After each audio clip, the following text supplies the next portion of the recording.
Stars having back 3 points from thin air.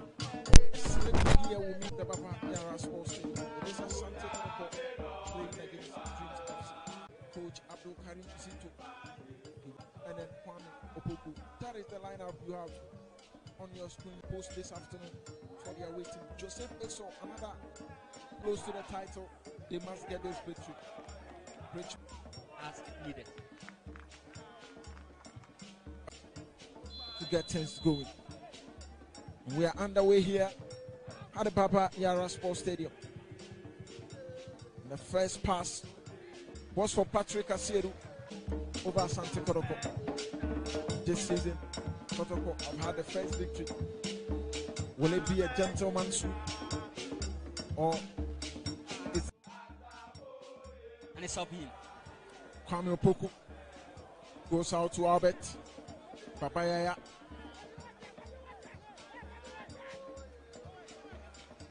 Patrick Asiedu with that backflip. Kotoko enjoying themselves, playing with confidence, and this could be the goal. And still Saka managed to miss. Asante Kotoko, and also Patrick Asiedu. That was the chance. And Saka, but Masa Asante Kotoko hoping to at least an early goal can keep them in the game. You convert, definitely game is going to 10. Asiedu, something so bad. Asiedu gets Opoku. Justice Play manages to get hold of possession. Koroko.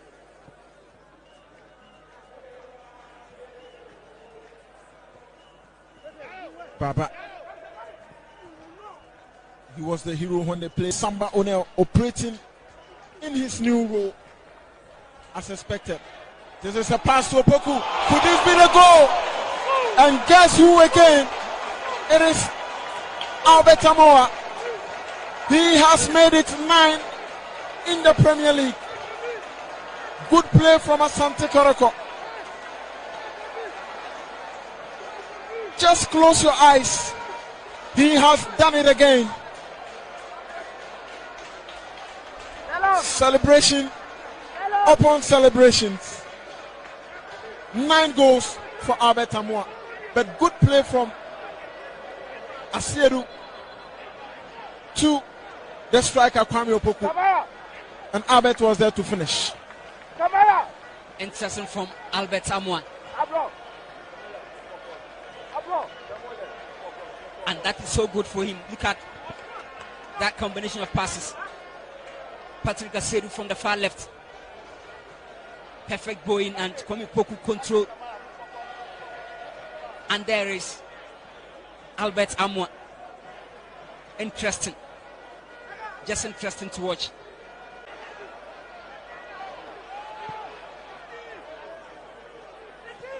Another pushes to Eso.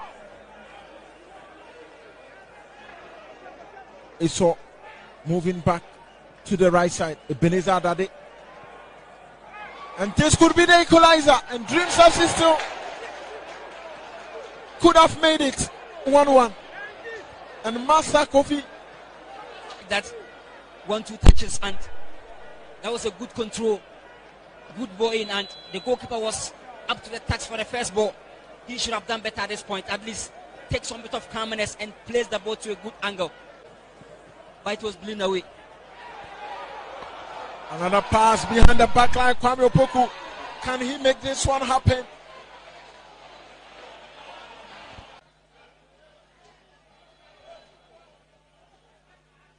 This is a ball and it comes in. Brilliant save, Mohamed Kamara. This is why he has taken over the post. That was a good ball from Adade. At this point, just credit the goalkeeper because that close angle, and he was being covered facially to see the view of the ball, but he was able to pull a brilliant shift. That is so good from Mohamed Kamara. Discipline has been a weakest link for Kotoko. This is another ball and a save again from Kamara. How on earth did he manage to keep that out? Mohamed Kamara. Adade, set piece specialist. Look at the header. And Kamara was on top of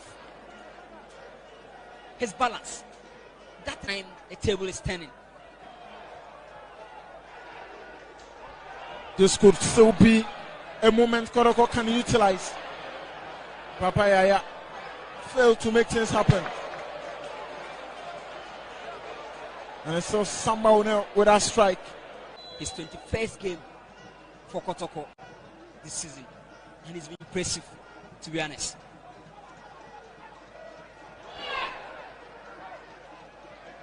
This is Papayaya on the move. Saka Dauda racing ahead. He puts in Saka. Can dislocate Kwame Opoku.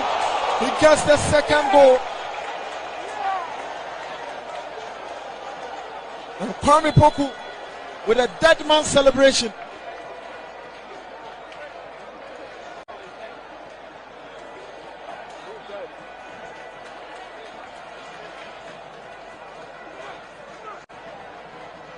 Second goal of the day.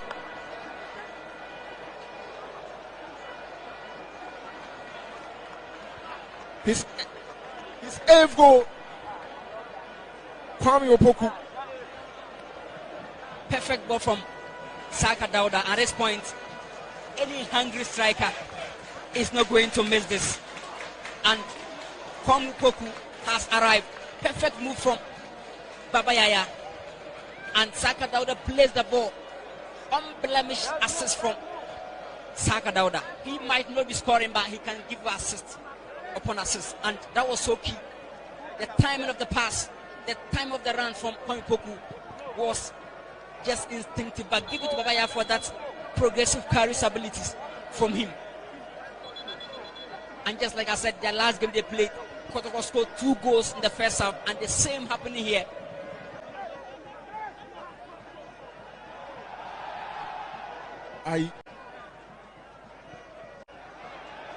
Patrick Asiru. This could be the third. It's so within reach. Kwame Opoku strikes. And Rich Monai with a brilliant save. And what a day to be a Koroko fan. They are enjoying themselves in this half. With such games consistently. Building smoothly from behind. Bafo. Justice Billy beaten. Joseph Eso. A good pass to Nomodin. And they pull one back. That was a good setup from Joseph Eso. Good build-up, Dreams FC. The passes they exchanged. And they managed to get into the box. That goal has been coming. And guess who again? It is Jonathan Nemodin.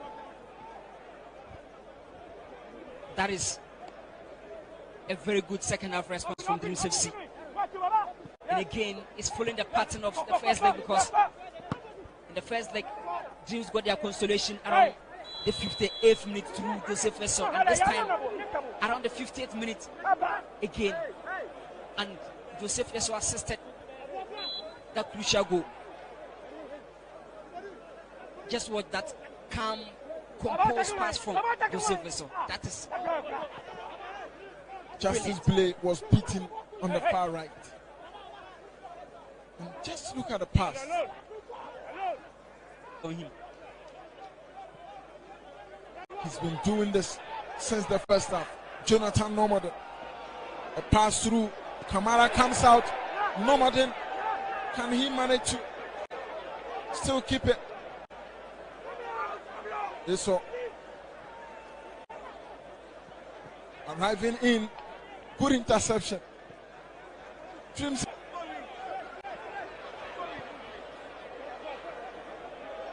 Joseph Eso. Eso round around Ablo. And a pass to Adade. A cut back and Eso. What a miss.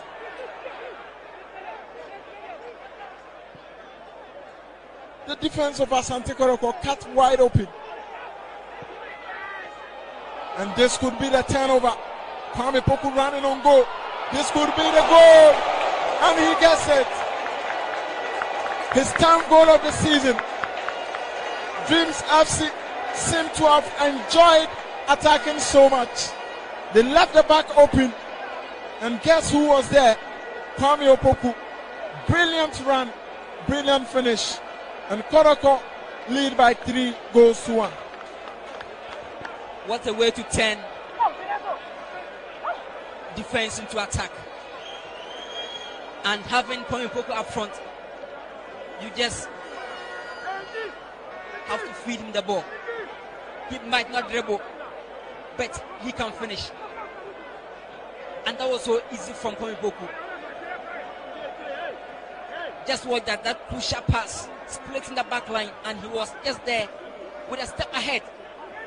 Defender commanded the goalkeeper to come out front, and Kwame Opoku steadying the angle so very well. And the right place at the right time. 9th goal for Kotoko this season. It's just interesting from Kwame Opoku. Frederick Asare getting ready just in case Kamara is unable to get back.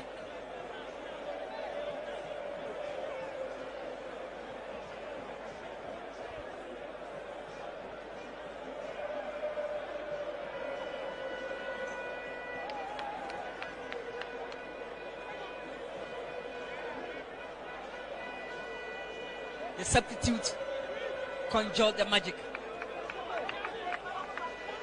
At this point, a bit of miscommunication between the centre back and the goalkeeper, because with a safe percentage of 62.5. This could be another goal.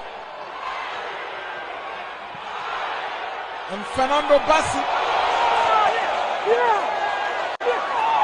the substitute, has taken advantage of the blender from Dreams FC. He makes it 4. And Kumasi Asante Kotoko have put 4 past Dreams FC. With still some 20 minutes to play. What a game this has been for the Porcupines. Fernando Bassi with his first goal for Kotoko in the Ghana Premier League. But just watch that Jamna fumble.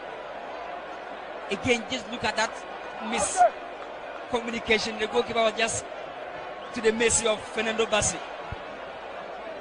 Interesting fact. But at this point, Aye did his best. But again, that was just unlucky from Aye. But again, give it. Use possession to kill the time. Henry Ansu gradually getting back to his best.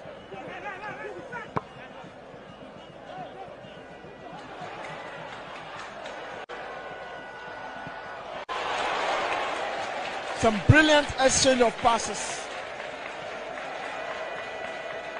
between Michael Chedramina, Elvis Chebafo, and Kwame Opoku. The champion Shaman. The champion Shaman. How many channel? Along the way, Chairman. Shaman. Yes. Shaman. Yes. Shaman. Yes, sir. Then I okay. And the 4 goals to 1. Kotoko ko no sa 9 Papa B. Hey, eti Kotoko na munim goals is say. And number 1, na 1. Yes, Samo. Number 4, number 14 is free. Eba na say. The American say, "You be coming to players na baso." The tosu mino, I remember a coach is abaso. And I said, "I'm saying, say, they be kind. The ball take a course for abaso." Yeah, no, because me ball baso. Area Yankwada. Making for abaso. Kasi pa. Area. Ni abada na Africa kasi ewa. Ni asali tu nana. That's an own class. Area. Ni aba Masapia. That's a chama. That was it. Akoto because we be asi. Area tisi fama. Ya ba coach so. Na mi samu. Ifamu ko se. Esalitu. Na mi samu. Area. say players yenye mudenie mu ye bue players yenye mudenie mu ye bue players yenye mudenie mu ye bue mabɔ maso ewi a anya pa ya ba de no supporters no so ya so bia so bia si bia duma nye ye bia mpa ba bɔ tikiti ko mu de na ko nya no ma no ma ya de papa even though the numbers no na ye de na ehwe but e ba ni a support na say ko no sa 9 4 goals I said 4 goals ebo bias ebo ma paso ebo place na paso ebo bia paso plateau ebo bia paso then say no wins to come yes Ototo it is 17 I call relegation I can't 3 matches now I can 4 there's 4 matches now can 17 for them call relegation there's 4 matches now they escape relegation the match at no tell me see Ototo until the match let that 17th and there's like 4 matches 12 points at the table better 12 points now they escape relegation that is our mindset and then I say I'm aka 3 games were 9 points star 17 years through and 9 points now you don't have 15th yeah I skip relegation and then Tina and then I say many and I say Baba Ufia now because you can what say Ufia I find anyone know because we are about they say you careful I find any me coin the cop the Benny against the Benny Gold Stars Asantimai a baby come and they talk the train as can giant and you be the talk by the way the car the board the park the shark number mada for Seda against the Benny Gold Stars a current tour can move to two for money trophy the two for Mikasi then I come about only two for the water two for the Mikasi I go party ha two for the send for so you go time and that my cup it would be a dimble rubber behind I am telling you chairman yen there's a team 41 all for Betty the team for wine without Santimai the team for wine without Santiago the was Rafa you get my Rafa that's the point 3 points on Sunday watch out that's maximum points no budget 3 points say they go for all 3 points oh the word is all all 3 points on Sunday more league over me see don't ask me for that one. See, they are got for all 3 points on Sunday against the Benny Gold Stars. I mean, they go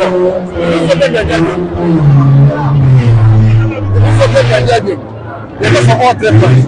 I don't think they see. No person come the Benny Bino.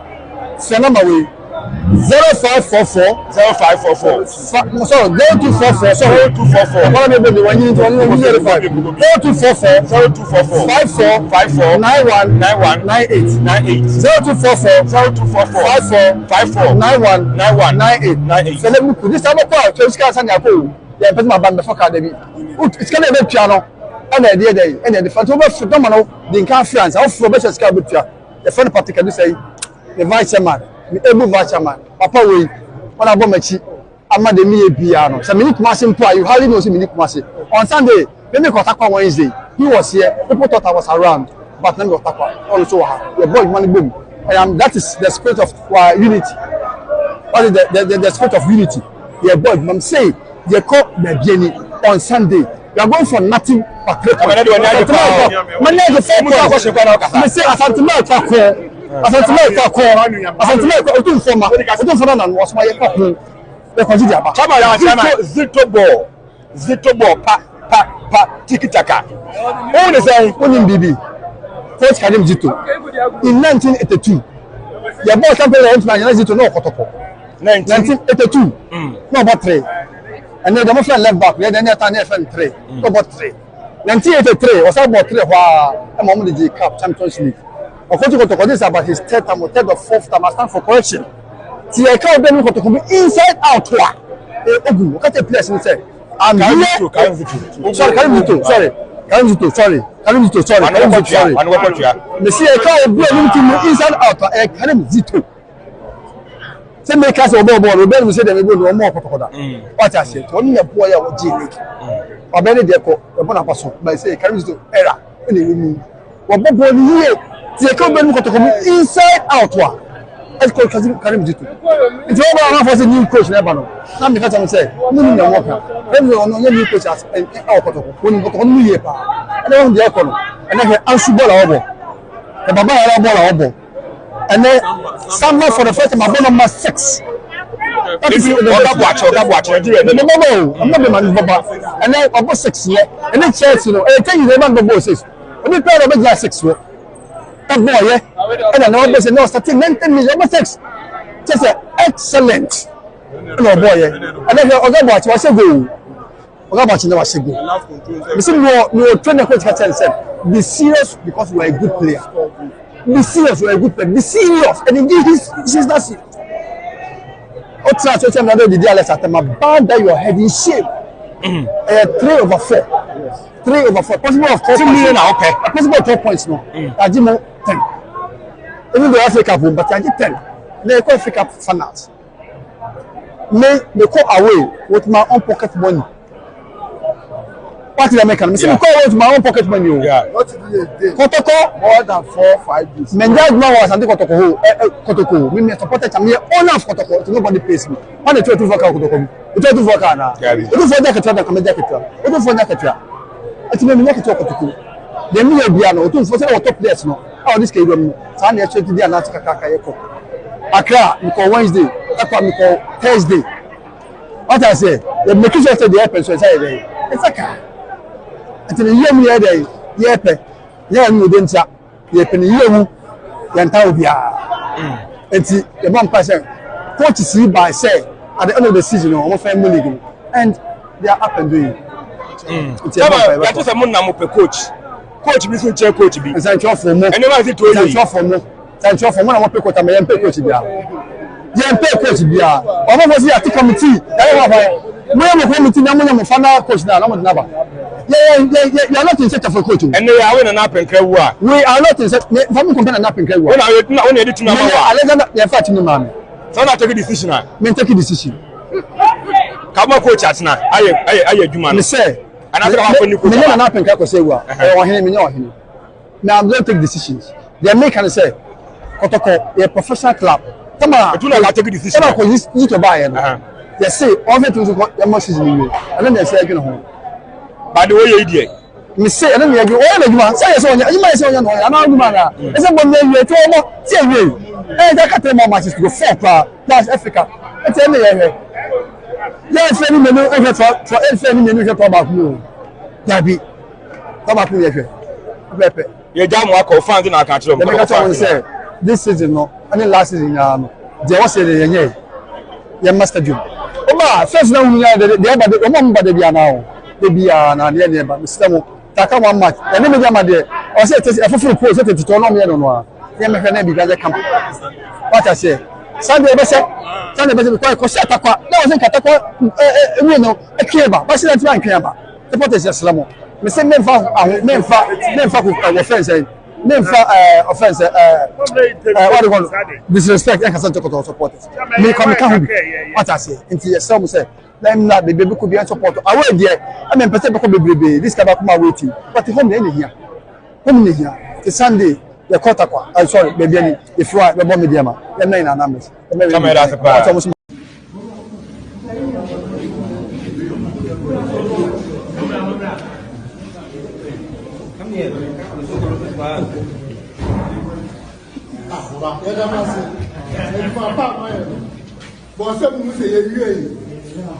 we're just a stepping stone.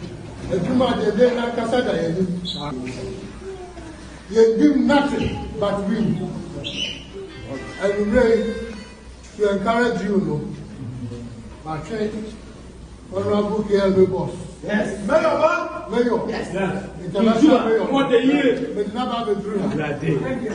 So I can't be being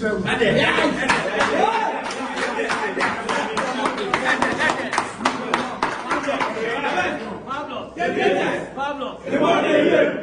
What the year? And then I must say, assume them for the year. Mama say, Abba Kumasi, and then you make. Yeah, protocol. It didn't come. Then he about Marseille. Baby, and next Sunday, me and I come. GDS said, you beat me up, baby, and the baby, yeah, said it in the Africa. We need matches. Now, if we see enthusiasm where supporters, the same numbers never said Marcella now, regional minister and Swaka say of the pet time. Now, Nanama Yapaya, Yankasa, the regional minister, TSC Circus, now I possess my Bepaswa, the young Bepa, Stadium Baby, Ababeta, Sim, the Chevay said, but said money ever say, Yas a Beda, I did a win. Abba, to be the band of some metal. Mujidi said, you be no more better. Or see a prepare a day supporters liver and Sana, I can say Africa. Protocol and more Africa, and yes, and preparation towards Africa. Or say a yellow day. And then more winning for perfect. But one more consider, but you can credit for 5,000 bishops.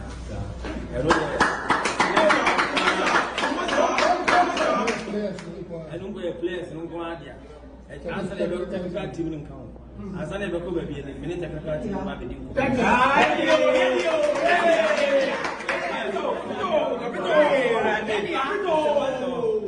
Capito!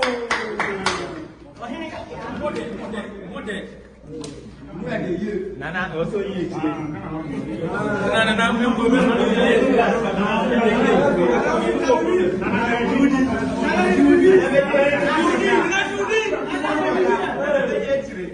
Seven kind 200.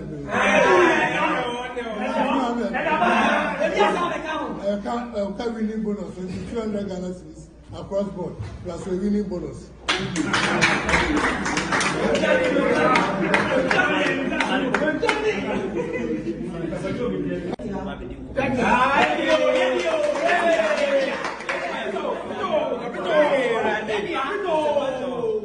Capito!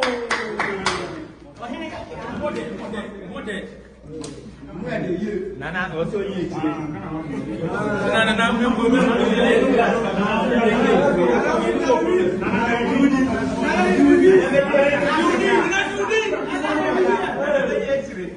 Seven kind 200.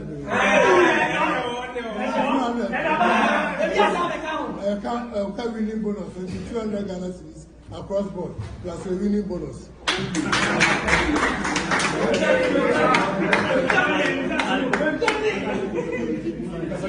But as I'm going to break, what's not going to Mammy, make Mamma for Bibia, Baba First.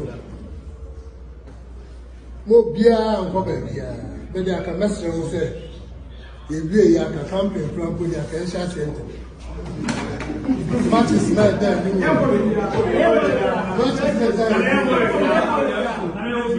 Someone go by the other camping shall send them out. Where's our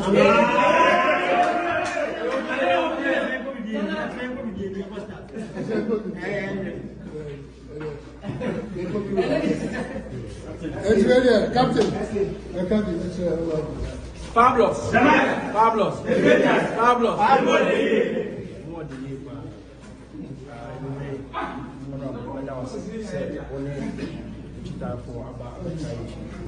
Never be seen a shame. Say yes, I'm up to me. Yes, I am. Yes, I'm up to my seat. And yes,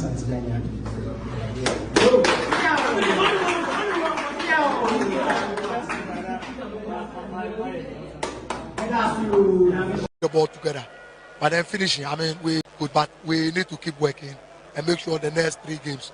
I mean, we work on the team defensively, work on the psyche, and come back again. It is football. Thank you very much. That was the coach, Winfred Nemoten. He was in charge of the team for Dreams FC Football Club. Coach Karim Zito is here with me. Coach, congratulations. Thank you. Put your take on the entire game today. You looked a lot more promising, creating chances, putting passes together. Are your take on the entire 90 minutes? Well, I think I'm very happy with my boys. Week in, week out, they are improving. When you watch our game against the other, and they improve upon the previous matches they played when I was not there. Then they play against us, you see another improvement. Now we went to the FE. I wish you were there. And today, I'm very, very happy to see them flexible, playing the game, the versatile coach I am, and I'm seeing it today. So this is my handwriting. This is the way I coach. So I'm very happy that they are adopting the role, the dynamics, the system, the everything. They are responding to it the way I want it. So I'm very happy. Do you still think there are some areas you guys can improve? Of course, there's no way. There's a lot of areas. Why do I be talking? I've been talking, trying to direct them, do this, do that. This is how football is. Definitely, at the end of the day, there are a lot of mistakes here. Because we practice something at training, and I would like to see it. You understand me? So at the end of the day, the positive surpasses the negative. So definitely, we have to address that. Thank you very much, Coach Ushu. Thank you. That was the head coach for Kumasi Asante Koroko. And in fact, it is what actually happened in the game that he narrated to us. So we have the man of the match here, Kwame Opoku, the fantastic striker. 2 goals and an assist for you. Kwame, how do you feel after the game? First of all, I give thanks to Almighty God for making today a blissful day for me. I think I've been working hard for this moment like this. Initially, I started well when I came in the second round, but later on things were not going with the way I wanted. So I have to set myself up and then change things. That is what we are seeing right now. It was a game that actually people expected you to win. You came into the game. The first half, you got 2. The second half, you came back. What was the message after leading by 2 in the dressing room from the technical team? We knew Dreams FC were coming to play a good game. So at the moment, the first half, we had 2 goals. In the dressing room, we talked to ourselves and said, we should, give out more. We should continue scoring more so that they won't frustrate us later in the game. That is what we did. You played against a very difficult backline. You know, a lot of offside decisions against you. What was it that you weren't getting right that actually made you to be flagged so many times offside? I think I was eager to score more. At the moment, I realized they were always flat. I wanted to, run and then score more. That was why I was making a lot of offside. I think I have to, train on that so that next time there won't be many. Thank you very much. You're welcome. That was Kwame Opoku, the man of the match. He said, supporter. No, so sir, Bona, Umesha, supporters, Mumra, Babayala, no more support to Krobia, no Krobia in front into my parent.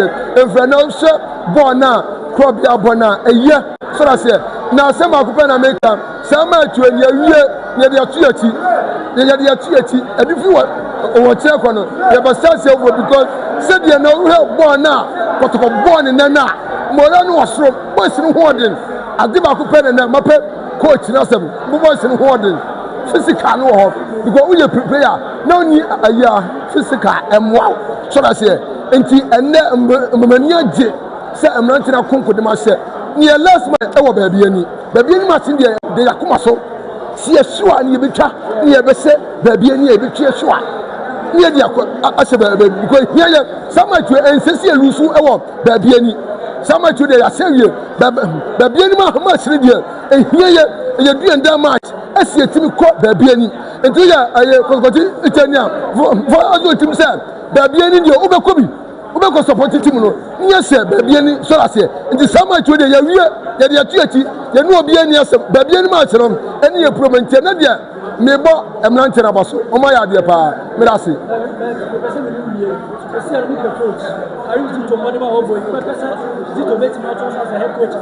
Coach no ntoaso. Coach no ntoaso. No one see players or pair. On be unim say say fake up no edia ye be so me fake up no dia eye dia be say by ye nim say ye be pe Stryker any defender enti anse say coach no we ekọ o man nto aso coach obete ya adwuma no so there's o share over dream so akon baby o do here now our experience obetiago to benye players aba ntie dey same person for say hwena o man pam coach near them entrance no majuma evama krobia kuma say asanti kotoko me da say omo asho ye say match we no yamra no be wi ni amaye match we no ana amaye akwantese for the premier league no they can say they will win the match now ya beje no Ubaje league no yes me no go share takwa o ka chem say my FA Cup na league no and dem why do masa still am repeat aka to say league no ya beje double aka 3 matches ba go share there be any next week we are going for a win not even a draw a straight win not a draw wash me person you club the score like that tuja meaning goals ya beba and I mean goals on yeah be say any goals almost be say o be say goal but yeah be say goals as be say goal me say but mo so be say me say on be say goal yeah be say goals who be say goals and on be say goal which means who be say goals so much one maybe omo one goal but yeah be say goals that is a game na yeah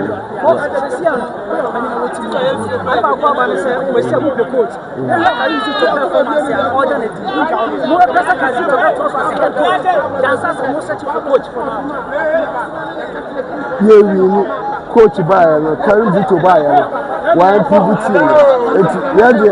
yeah person they put pressure biano yeah boss season we are and for no ebe make sure am I the right coach dey coach to but we are supporters no the leadership there we do duma carry Vito where let me enter the behind chairman dey go there but the year pa no say aduma pa wo ye no there anka we retain you as a head coach okay bebo sure a day na carries you to buy ya mu enya matches no kwa ni win na wonya a day mu e fa no bi mu akamunya ya nka sa send mu amahu aduma wo ye physical bibia motivation de ma players no enna all cycle wo mo say your father a friend and then a motivator to the team. It's Ashanti region as a supporters chairman. All cards should be said. Kamunya carries it to a year. Subject to renewal. So the following year by 1 million. The following year it goes to 7 million. Then the 5 years. 7 million Ghana cedis. Okay. But to start with, there's 6 million Ghana cedis. The FA has already signed with the Star Times. Now I think I shall say in February this year. But Star Times won't opt out because some office February year midway, not league now, but like the person almost started afresh with a fresh season. So that is the information that I have. So until this Super Sports we are not so banner our more linking on. That's why we told me yeah bit kakra. No man say Star Times won't opt not to start from February. No a day Super Sports for na bemwa they are I am yet to establish, but my source is very strong at the FA, and then the FA my source no catch them in this deal. The FA has signed that deal, and just something that FA no more can want him. We Star Times no a signed document. FA no assign the part. Don't know me. Anytime one say Super Sports, you know, that is so reliable. I tried the source. I tried the source. I tried the source. So I cannot throw it away. And Ghana and America say the contract next chassis in February this year. February no start and chassis because Mufi is the second offense in half of the season. According to the FA, that's what they're telling me. Yes. So yes. Sign no. And so the February now and started with the Start Times. That's help to say. So I want to make us say maybe reluctant to start in February no. And maybe this Super Sports na bam dia. That mean your contract no a boy break a from the whole can. Okay. When I put my pen on the paper, say my signing idea in February. I mean Tiasi anymore. No. Yeah, I think they signed. Say in February. Yes. And I signature in Okay, so open way for another. So that's why that's why I mean clearly I can say maybe the superstar source the minimum contract on say because I was speaking to my source this morning. Just sign a contract so we start January. Now I started January. No answer the contract in January. Well, it's they can invalid. But maybe the a quite down for others. Exactly. So I want to do the earlier. I don't know. Two passport. They are not entering. Is it we are all excited because whatever be the case, league, you know, they be sponsorship. Broadcast sponsorship. They are not very important too. Very important. At least you. But the amount involved, 66 million a year. First year, 6 million. So how do you see that one? Is it an elevation? We'll check here. So we almost we $2.5 million for 2 years. So it's remember 1.25 million for a year. Okay. So as I say, and I will say 600, 6 million a year. Ghana dollar is 30 as a 12. As a 12.10. We are almost the same figure. Okay. Almost the same. So dollar maybe it's in slightly. Okay. So that's the figure that I have over there. But so Ghana or Moon, maybe problem with Ghana same so too. I would tough for they don't plan. Season we are, then you see them making some announcement. Ghana executive, no executive plans. There's all planning at the I got that term season the best you work the arrangement no. Ghana tough for everybody at the end of the year. Say any how I because I can know. Ebia sika club no sika club the winner benya. Participating clubs come benya all these things no so season be do side you are aware of that ye nkonko wie season no na ye be wie no akwa so you be hoping say both Kotoko and Haas ever qualify na ama competition no are great because they want to rely on the support base of these two teams. Also this is a lazy man's approach because to Milenki way to the FA Cup when FA Cup occur 10 years off na buy you know they find a way to whatever being the case, it doesn't matter teams that qualify. Even though major teams that has at any point in time, it becomes bigger than any other team that qualify. But then you are making a good point. But to tell me the lazy man approach is not fair. Mami, show difference. Tell me so too. Yeah, GFA organized competitions. Yeah. I don't know.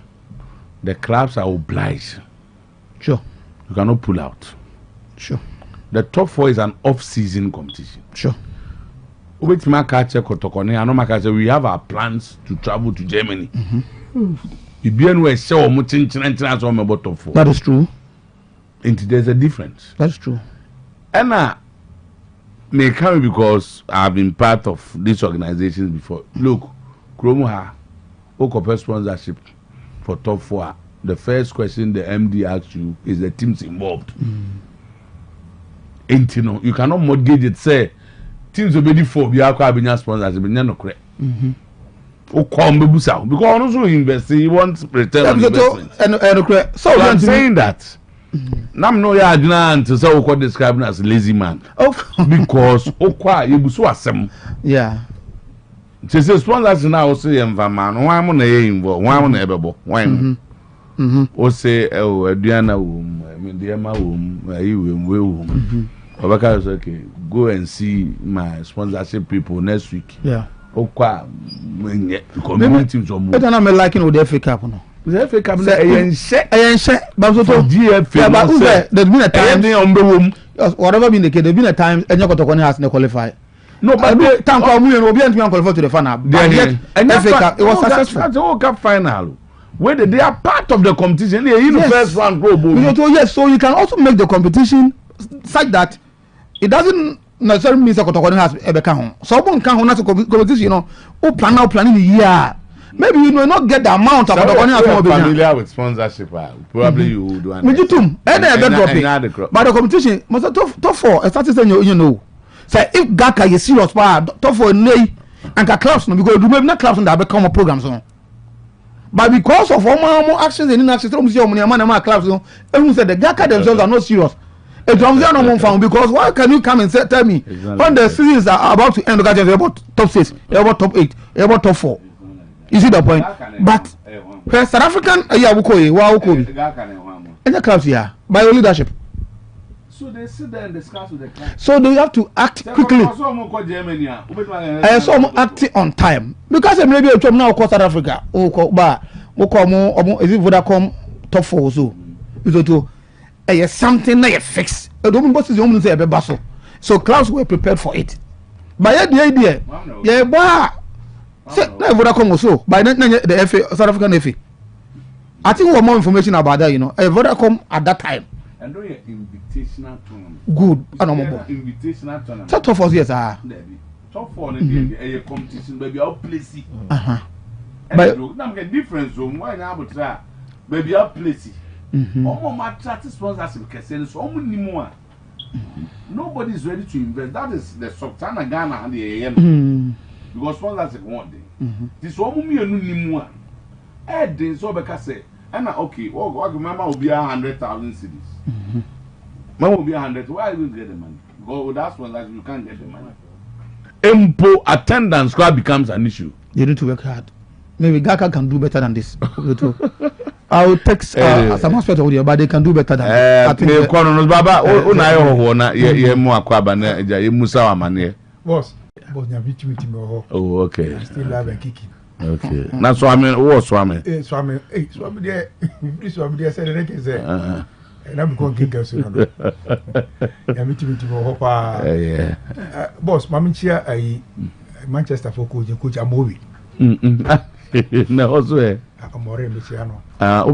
Manchester for quite children.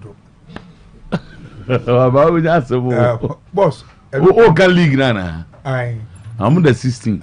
And a down. Ghana get coach a movie. Boss, my main call event is by Vietnam check from Paul Mason. I'm wishing the best of luck this coming Sunday. Boss, because of focus here.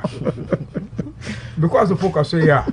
Nyambia Duma House of Folk versus Accra Lions. Match in a Bebaso at this coming Friday. Tavon on company 4 p.m. by the Konusia. Sabaya, my phone news. I made anyway to my papa. But to my match. The gate feeling so Abba. Polachi, 30 cities. And Accra Hall. Nayananzemuko. Yako. Nano Kurasa, Brekumi. Organized independent. So we come there, Ben. Nan grand and says, "Among Cockra." A leader, a honor. Abbas. On Gonon, Danconan. Oh, I mean, I miss you in a question. Who said you be in an problem? You pursue if you conquer do beer. Which a man could have been for this and who say, "But I'm feeling conquer." This all saying. When you have book to Baram 76. 76. Yes. Wow. I'll cry that too. No. 1 more years ahead. Oh, good. What do you young one? I know. Wow. Go say and collect 2-3 years also. I'm never a brow. Oh, I see. I'll cry that too. No master Quam. Yeah. Somebody says they were by idea. King Cancel Quam Kroma. The banner of birthday, no? 29th October. We do also best celebrate too. Why are there 7 days? Maybe a 10. As a senior worker, senior chef. Oh, that's senior who I may tell me about the senior Baha. Baba's your channel. Bass, that's why I call her. Yeah, bomb pie. Yeah, bomb pie, my Baba. Yeah, bomb pie, man, Cotoco, bomb pie, man. Daniel and now buy while we shift from poor man. So, most I didn't try. I don't know who's from poor man. What am I not wishing?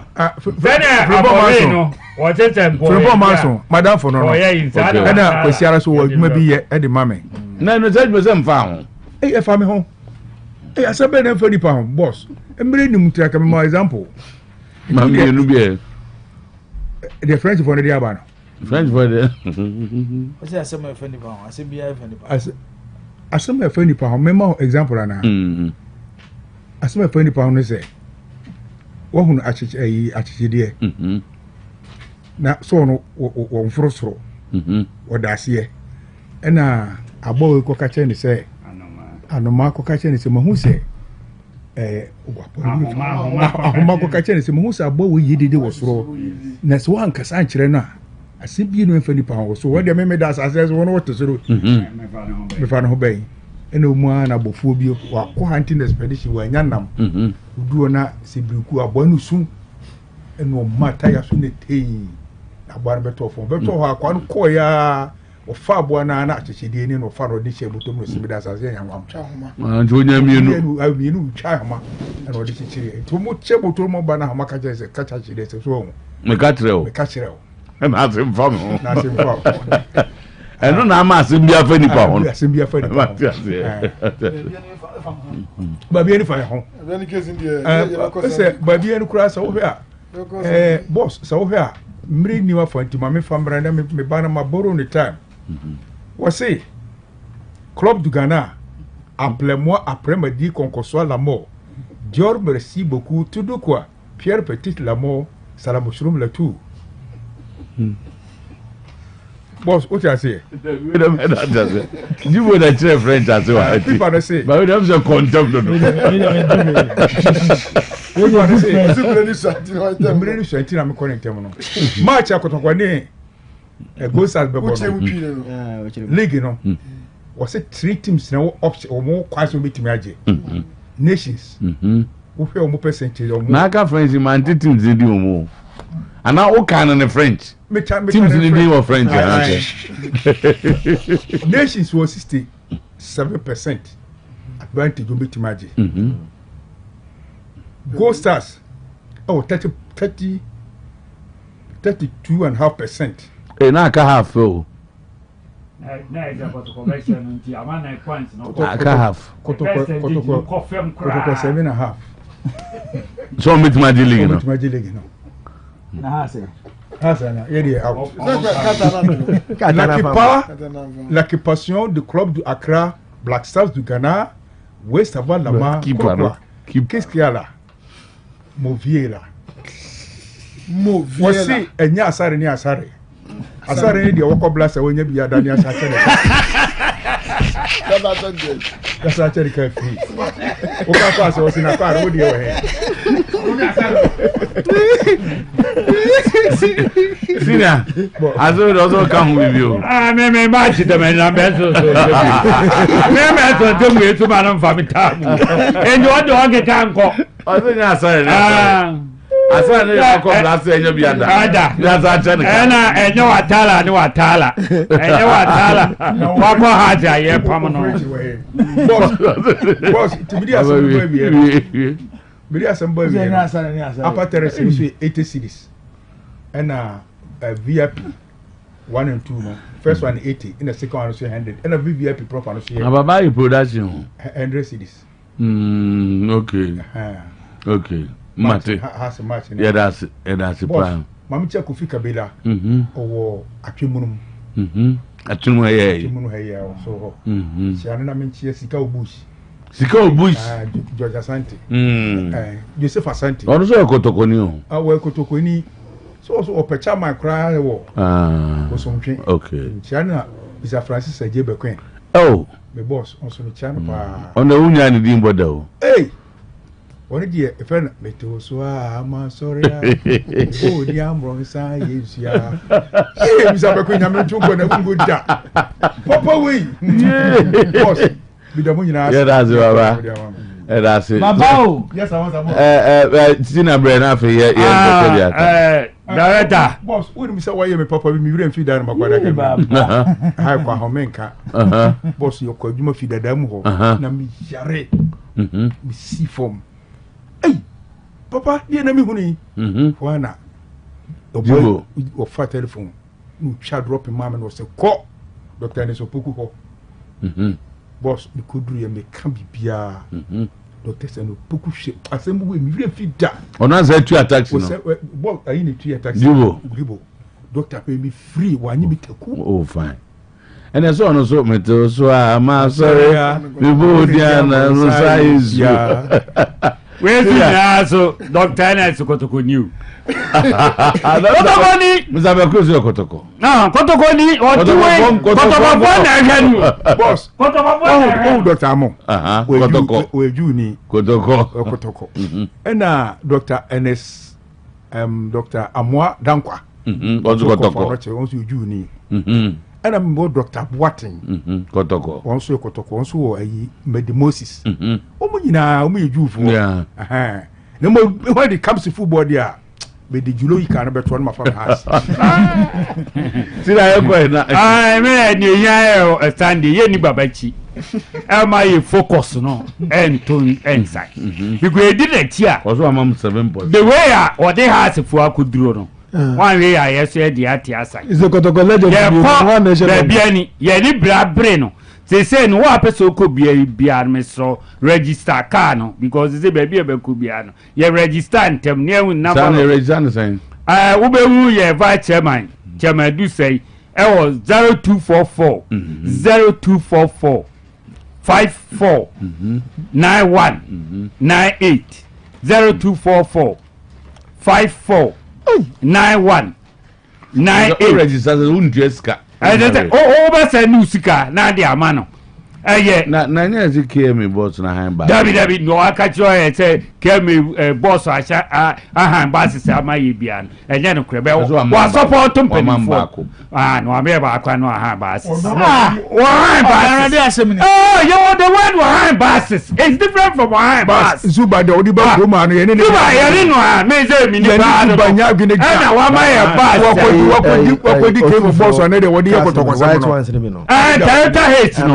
and get to the back. Oh, and something you knew. Yeah, the buses now. Yes. Yeah, the buses now. One bus. Delta is back with the Amampen. I don't just say supporters ya the beer corner. Ya handbas ya mau. And the answer with no needed to hand bus back. One handbas ya my and yet, yeah, back and for leaders. Ẹni ẹ ọmọdé ẹnjẹ bẹ sẹ wọn fẹ so kó bàbá wọn ní mi o dọdí bẹ kúrò mà náà wọn ní 120 wọn promise ọmọ sẹ ọmọ tí mi ṣe hasia 1,000 cities wọn yẹ kọtọkọ ní mọdé anapọ mbẹ jí ni buka de sim. gate wọ anapa paa by 6 ní ẹnyìnà ayẹ wọ ní obi a ọbẹ kọ bie bia no wàá mi ehun ní wàá bẹ fa ba. Take it in the dry, it will take it tomorrow. Okay. There's own dress can be a beam. Okay. But we will be in the BC. One for an into so, your corner bar near the amount. Seven, you know, if you can carry the bomb in Musubai, oh, football in Musubai, party for more money now.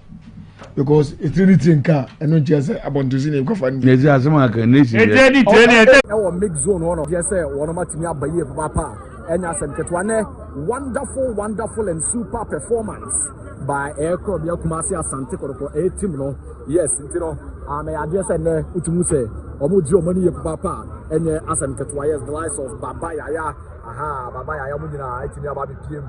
Ewo mix zone on my omoji omo fans kama ewo hono ma enye asem ketwa koroko bass no enso so eni si ranks on na yakwa cheke na yehu said ade no enso so ebesi akọ utimu say yes ene de eni gie etimi abaye papa enye asem ketwa yenko anim hono na players no ene fans no ejina eni omo hwe eni mu se bibia betimi kan Albert Amoa Albert Amoa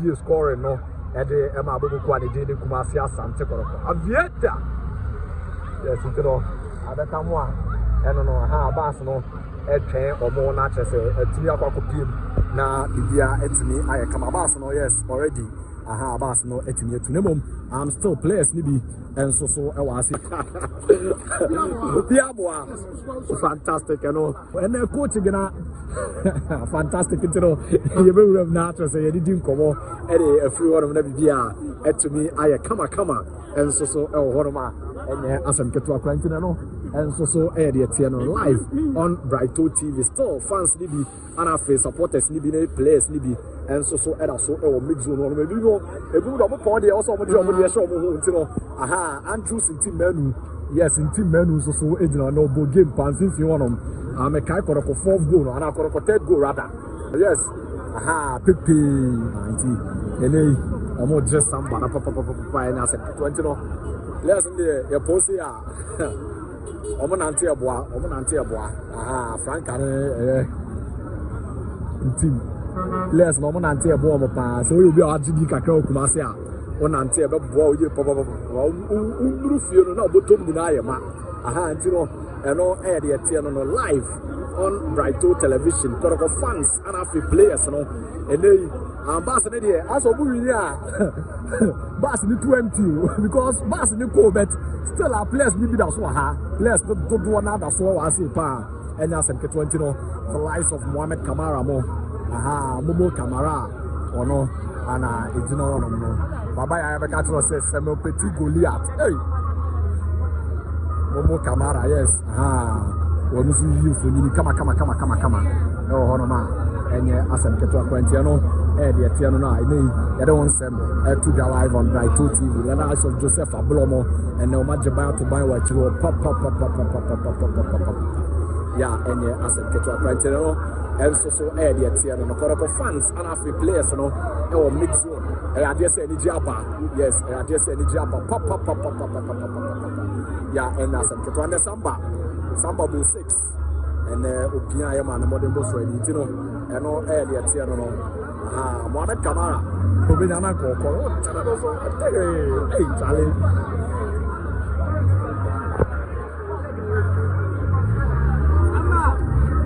Can you not turn on? Can you not turn? Can you not turn? The bono here, the bono here, the catcher.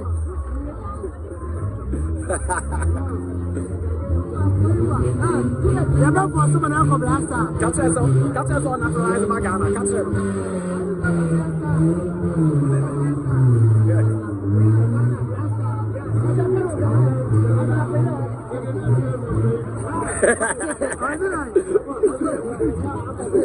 Oh, fantastic, you know.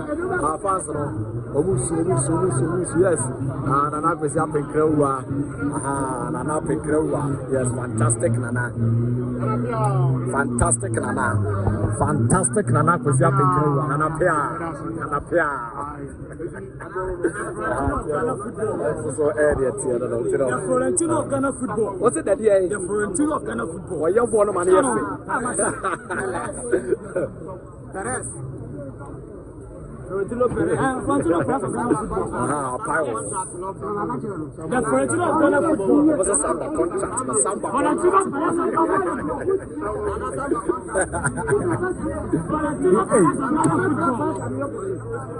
Perez of Ghana football.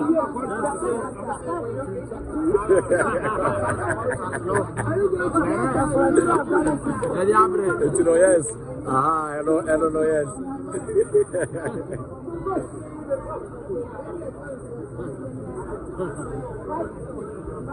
Pop. Yeah, and as a catch up right now, and so the Etiano, for fans and after players, no, or mix zone.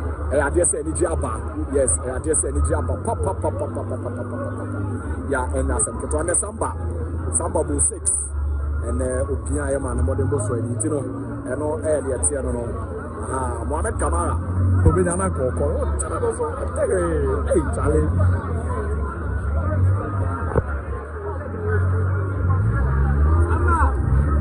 Can you not turn on? Can you not turn? Can you not turn? The bono here, the catcher.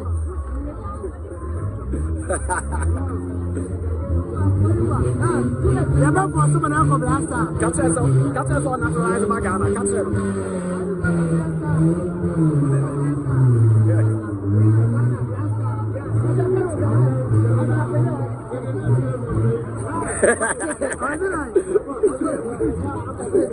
Oh, fantastic, you know.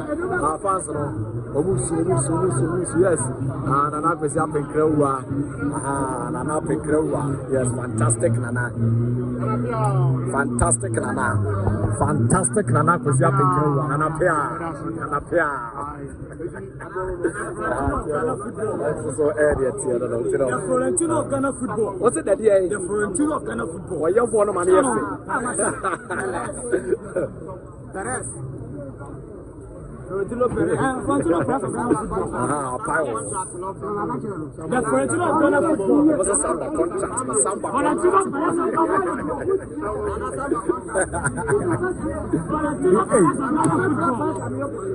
Florentino Perez for Ghana football.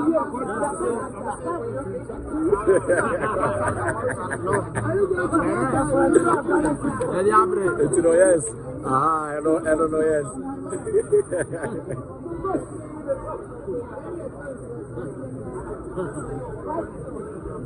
Coach Kasim Mingle. Story number 1. It's not satisfied with a 4-1 win because pressure mount on him. Coach Bodu sitting on his neck. That information I picking it say nkofu bi wo nations team ni mu a won say Mingle ni Africa experience. Enti kabeyanka penfo no consider Bodu. That's something about the can ho na say. Baben. Ewe season na. Na say no obi anse to obi anek. Na tama etita ho dendenden. I issue e koso dendenden. Me yana me challenge kakra me won say. Aka few matches Obo League. Why should these be stories are a team? No losing focus, then you don't win the league. Yeah, I mean, say your man a cofa bow saying go for na a said that cofa ba say bibu. But the big league Unanji. Over Africa, you first have to win the league. Yes. Why are you having this discussion now? No, but Tobias Ujine. A league in the airborne. So why should this be part of your discussion? No credit. But no, we no or say was for one, but when you're satisfied. Okay, and okay. Send a coach. Obi's born now and costed your bono. Now, so be na emekwa we know the experience na go do Africa. Wasn't bad, but not to my satisfaction. Especially in the first half, we wasted a lot of chances. I don't blame them. The way the competition is in the game, they want to score early for us to take the lead. That's why we continue wasting the chances. But it's football. Once they score, whatever happened in the first half, we're talking about that. We go and work on the mistakes they did. They want to cause an upset. When we came in the second half, we changed the face of our game. And they could not stand the tempo. Pressure now, everybody shouldn't know. Ama enyade with me, ama na team. Tama, House board are divided over Coach Abubakar Watara. 50-50. Ebinom say onko, ebinom say ontina. Na the contract expires in December. Compensation is the issue. The last 3 matches and position of on the league log will determine his and coach will determine his stay. And the coach wants Benjamin Asare to be imposed in the next game against Lions. House of Folk push for their next match to be brought forward on Friday. And they're happening in House of Folk now. Now, Tama, Meti Makacha will say the talks to bring Patrick Razak back has reached its crescendo.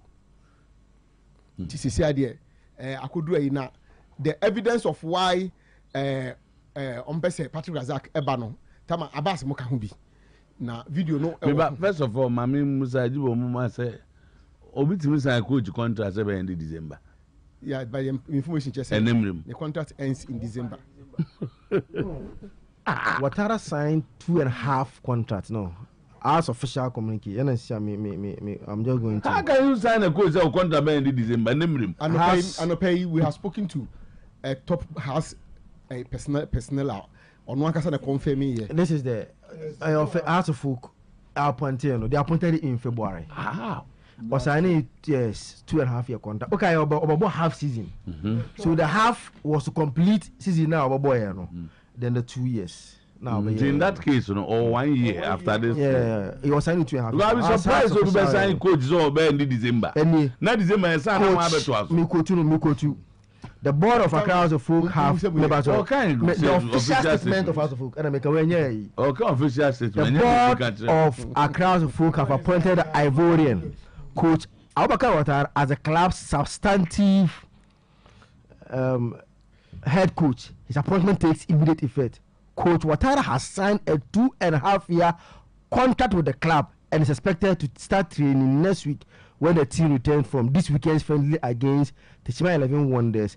The statement from House Folk in here. The date when? The okay. Date when? February 9th. Okay, so 2.5 means 1 year more after this some league. The for the only case I say I see 20 and some no credit. Yo. The mammy do wait the morning say I'll be surprised to say Obi be sign the coach say o contract be end December. Na end December no why then? Because you credit na you can see dem now why dem we say team no 2025. You credit can see be a June nti bi say the back no so December. Onim ni back nim. Can see so onim. You be accept say onim can see so. But you be kwa aba. Mba bia ni wati. As the lobbying continues, Kotoko legends inform Karim Zito, if you want the job, tell us so that we'll help you secure it.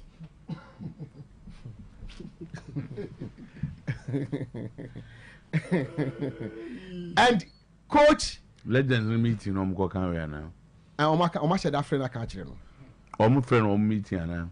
Oh, set time in commodity they say oh so be one person can call you.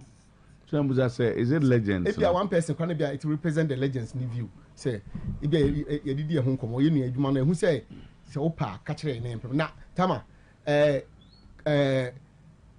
technical advisor Malik Jabe so edina no atumbi say ohwe senia adwuma na ekona when you technical director na legend nyom na de ogumba ya anytime yente Malik Jabe me manza na mbato legend nyom na de ogumba ya yete so mo ya dance o tumfo yete so mo de ne ba e dance ho de mo ko kire o magin oh no mo na de ne ba anybody no mo very influential and they have accepted publicly say omo kan ho ba omo kan ho bi no ba because omo no de ne ba de omo kan ho bi oh say when they sought their opinion of course they gave it a green now all of a sudden obi nza ma hu mbi na mo ko pa adwuma ma no say you know I lobbying from the buy anye yi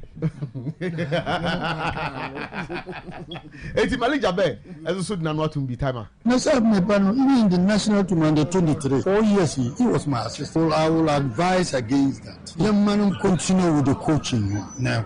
Technical director need technical advisor. What is the difference? He is coach. I will support him because me for a long time we've been together. There's no need for anything. When you technical director, technical advisor, mo man ko any coaching adwuma no so ba wo ye. And I was see hu ni handwritten. And I'm penny for so do man no to be name no. Only why kure ni no mu se opa adwuma no. Na fe there so man nwa kure ni. Nyezito. Ah no we na adwuma so ko why dey ni. Ese o ye na adwuma. O se Zito no aka say interview ka say mo bia nko ye coach asem. No wo ba as technical director. Enti se no say abasa opa adwuma na no waka na enso. Technical director nso yes. How na assistant ana. Da bi say we dey brofu na me pese o chie mi. Brofu ne kotokosem. Technical director what the assistant. Tama. Kotoko IMC to visit Menchia today. Mission, money for player recruitment, Africa campaign, and technical directorate restructuring. And send me and say we na de penny for commission. Tama, ti. All right. That's bad. And it be a number corner. Abaza kwa ba. Na pese na yehu se de be ya hasofuku no. Cause ye tiemu a ye nena manfo nti. Na munya ye. Ye begusu atiem. Uzo atiem because the biar me kase Israel for no mo nam se no so free Egypt ba no. Na nya minimum mo ha ba no mutiem. No mutiem ansa na nya me ya ma mo. Israel for no mutiem. Tiem bruta, tiem ma Moses ze mo ntwa me ko jimu aya ba. Ko no the reply bre wo mo. No so nya minim de ha wo mo pa. So mutiem tiru ba bi ka ka chefa we na so beje o faro wange amio como dia wasere isoro do enno munya amana no tuyaza muka cheze ni ai bonte mu aka ya be ye kanema ye ende omwera we na mba so mbeje ma yo mo dia wi kom ba so mbeje na le faro so mo free no je mo free o eze ye free o ni mu dia ye free o mo ye free o de nya dia be sa kobium na so se onya na ni be ka se kotoko e din obese na otiti na no go zizen ye bodro So when Nana near me. Draw is better than lose. Okay. And the Yapa, your back was in the draw near Quaka in your draw. In Gaumuka says, okay, quite. The kind of says, a board, any management say, Omuya, Yamiadama, Thursday, and up at 10 o'clock. And up at 10. Omuya supporters, NCC and RCC. RCC in Ghana. Yeah, the whole Ghana region Bia, no chairman, no executive two, region Bia chairman, executive two. I said, Yamiadama, Sunday, Thursday, and up at 10 o'clock. Dabi, and the Oka, wow, now, wow, more than Nabiti. Umufa, Munya Bikrada, no Mosu. No Munya Bida, no Mosu. The area is a Yan Yabako, said the Bia Yako, near Bano, Yan Yabako. Yes, agenda and the topic being now. Oh, agenda near the way forward for the club. Because I can't have a you're going me to be at the last meeting at the board, and maybe catch on say. And I'm going to catch on say, you may be a street sense now, make a cabo for no meeting. Oh, can I ambassador? To go for the say, don't know, the mathematics I can't express myself in English. I was saying that be mathematics on a day. Cabro for them says, I brought for no career, one record, meeting is our repeat, 7 minutes are repeating. Not to go anymore. Papa, Mina, Mr. Frank, the whole Ashanti region, Mina, Mr. Frank, said the Michelle in the face. The whole region, Mina, Fred, Mr. Frank. I didn't come. Oh, no, Comodia Coswa, is there, oh, Brofon Kaka, someone coming in Canada. Now, I mean, God, you imagine a crab, you can't me didn't know. Some of us all campaign to my planet and person can mind a shot. Okay. Many shot, you have been saying, it be many things, a club, no club, so kind of a club, and be I'll catch anything. Was that when we got a bro from the career and one? That's all boy recording my tea. Because we are plugging a and you are plugging you have to plug in the free one. Yeah, Yana do. Now go to Blue, even also support us. Now, we are here. Okay. Don't make a beer, Matty, but we mean to Canada. I'm a pen, but don't make a beer, I meant it. Okay. But it was okay. But because I'm expressing me who I'm using me to mean Canada or no sanity. And Sunny, I am not. I'm not Thursday at 10 o'clock. You know, Mushia, if you can see more on your dino. I would do on an upper Jotino and Ria, Unidia, Ubercochi. Nti wish ya honum ti sem grofo die ya ofachire ya na ppp nyanu bia ye the glass house from down to top no block nti sa na tie open lift ya na wa for the open so bus steps so bibia room lift air condition room we nya lift ya titi die ni bio we kon do step bia na air con step bia na go don ya betwam thousand of folk supporters the air can resonate ni e ka say Omu vision and Kamikaze said the last time I'm in meeting, you know, give meeting every time. But that's what I'm saying. So, Mom, you board vision. The be a number kusa. Be a number kusa because under the example of you say, Trotro Kotek. Nametinino. Trotro Kotek. Nametinino, EDG, Kono Musica.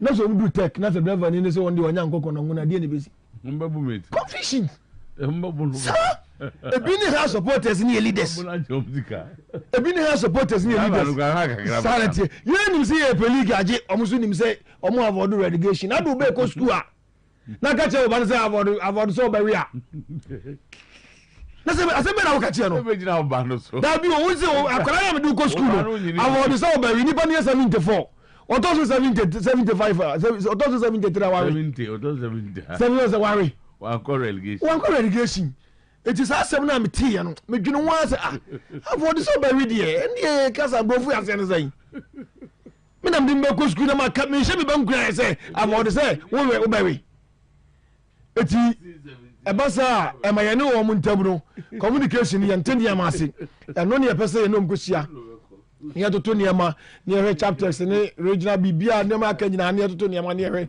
sera bia na we na medium this no emse nra nation dia no edwene ho na mse ye no kre because ebe sebo onche ne ba kwadu die because me hwe ngo mo run nation no me hwe mu 80% abera ne kotoko nti me hu so muso ahye for one na mse ye no kre sebo ba ne ma me nche ne kwadu di sebo ba ne ma me nche ne kwadu die o at the 4 no so say say nation need 2 points we need kotoko 2 points o ja say and the kotoko ni me bia no so say go for no be kotoko adwuma da na dey na kotoko ni me bibia je say the kotoko ni me your dey say 4-1 no na nation so ma she has no asem na make on me say mu say no mo say lego no asem na make anya nwa ti cinema no asem na make what I say ya adwa mansa nyin so the free gala say be obi ehunu kunu de obanyim mu fi ha na ye hwe no asem na make and no ade na si ye na make say Jesse say nation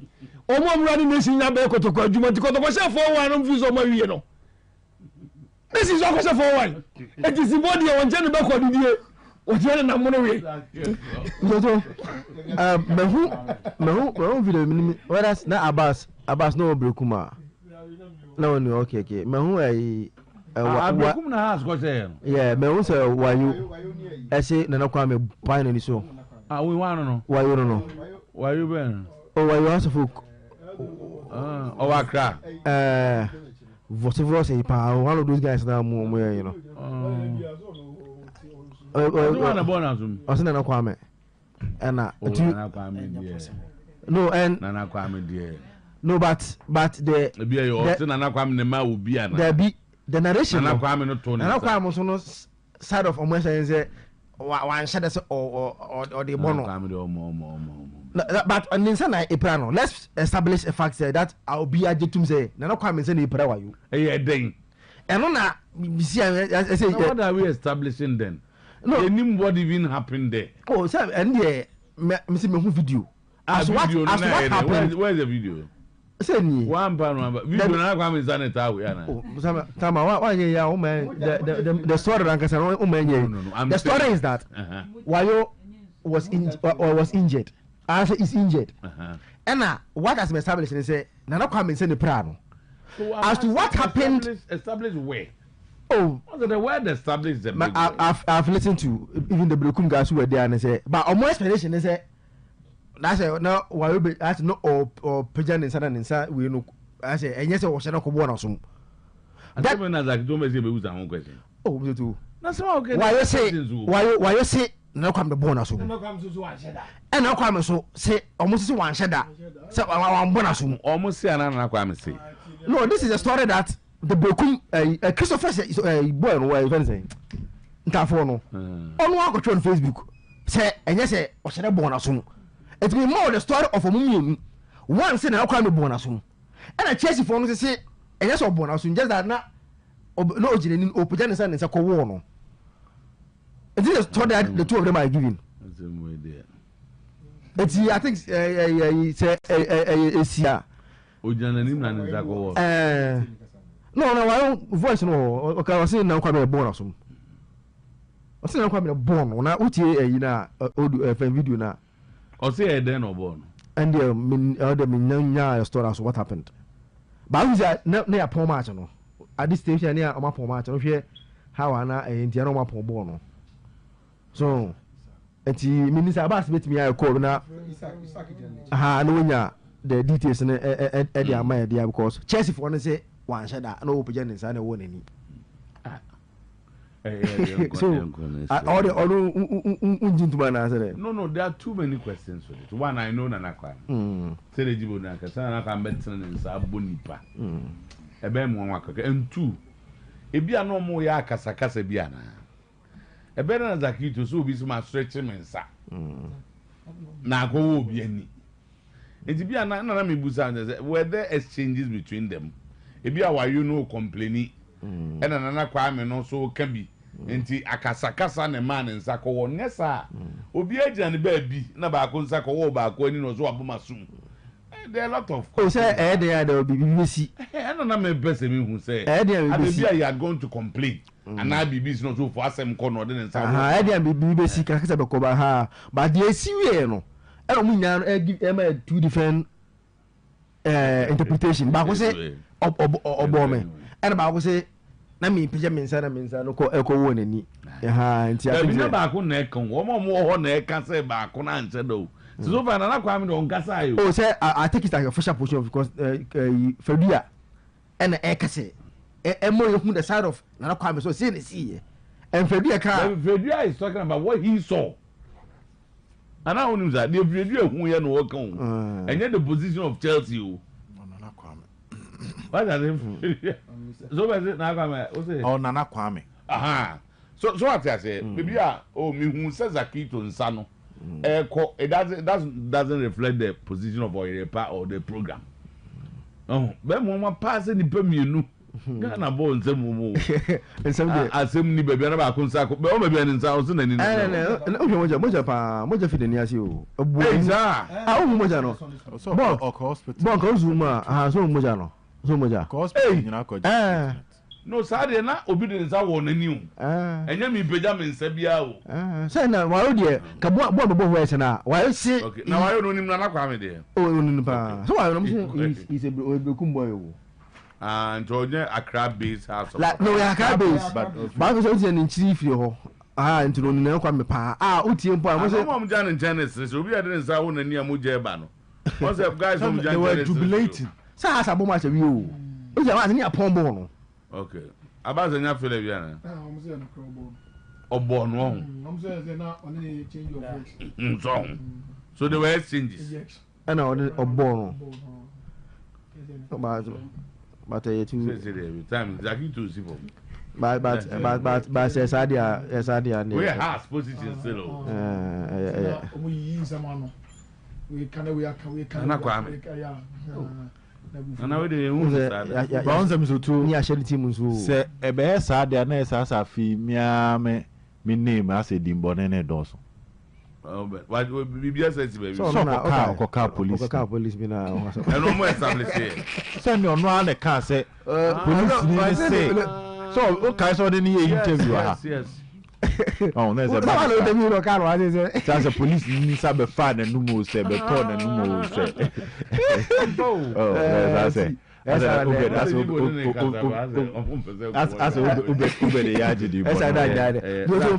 last week na me ka say as mpemfo no say they are omune supporters in tem ewa and the problem face here all this will about lack of communication because supporters in the vision maybe a team no board ne management enam right supporters enam left on Omunsia. Team Cassia, they have vision for Biano.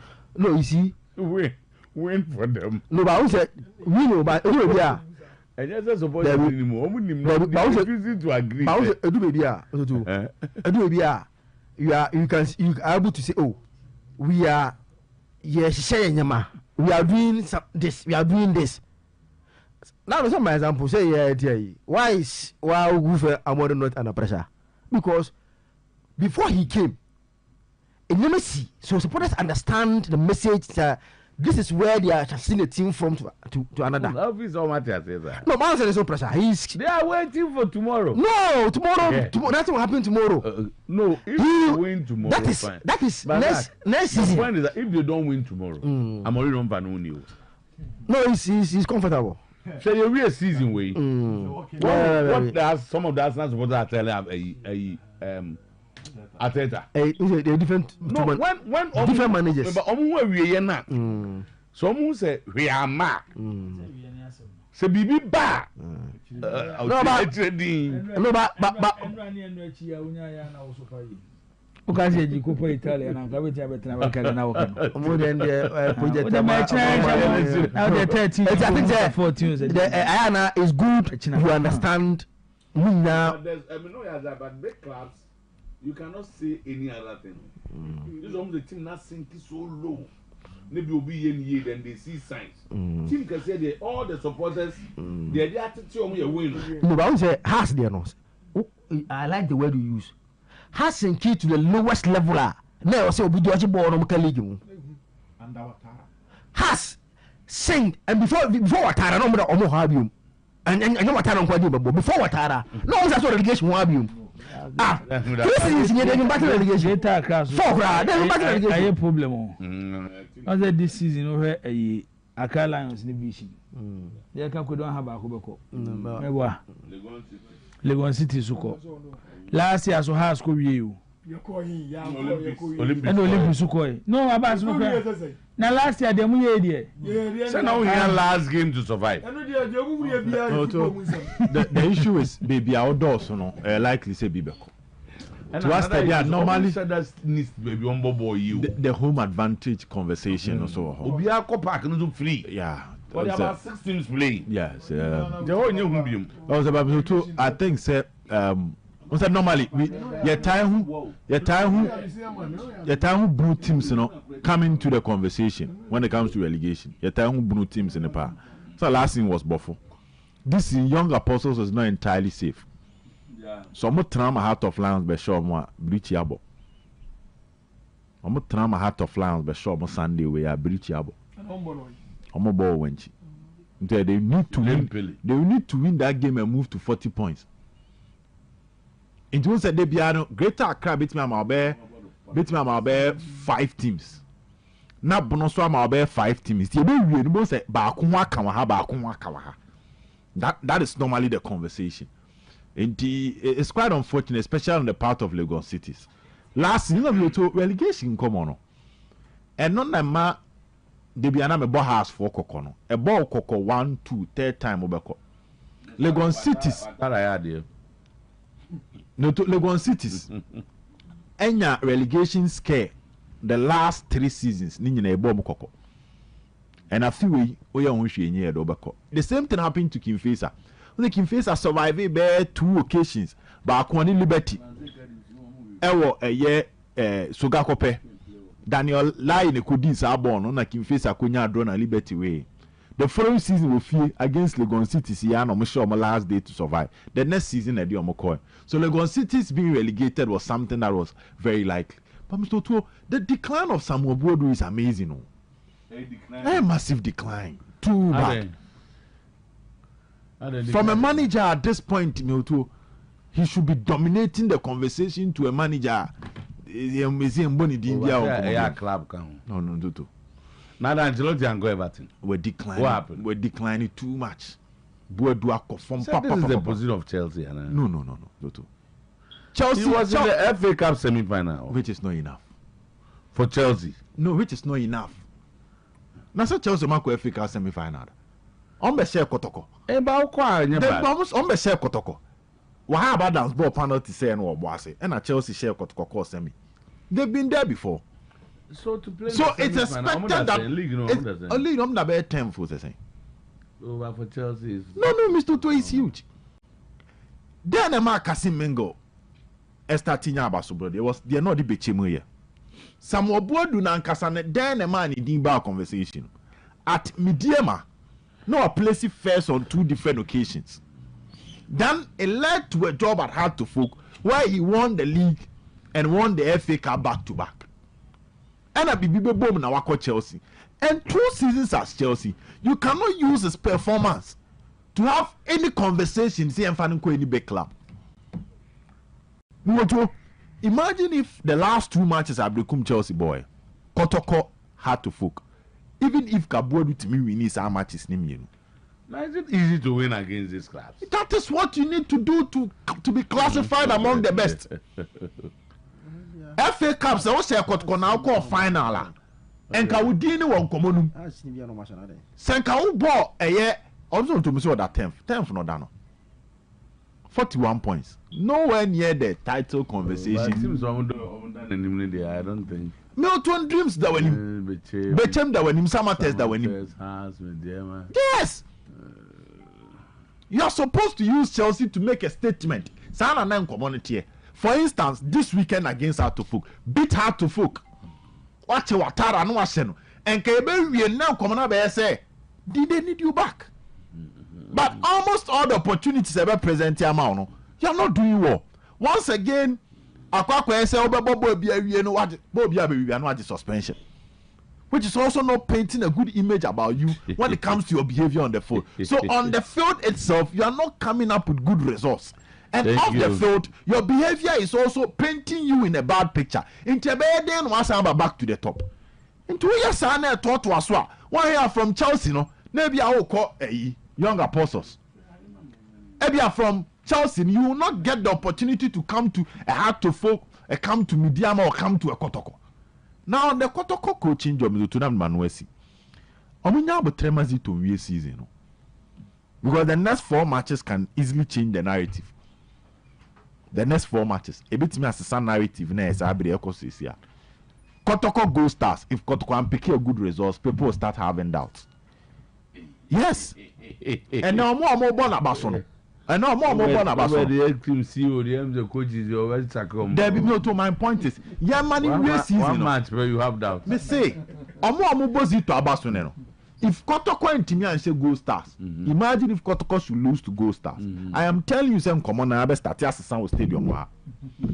If Zito and Timmy and FA Cup now in common be start as San Stadium wa. FA Cup yes. Go Stars, yes. What do you mean to you? I'm hoping he will win. But if we have good results against Go Stars, and especially if performance now a repeat of the season in terms of how the team is playing, now something different. Amount for no cannabis summer. So the Kotoko system should wait for the season to end. Then they can properly assess Coach Karim Zito and his performance. That's it.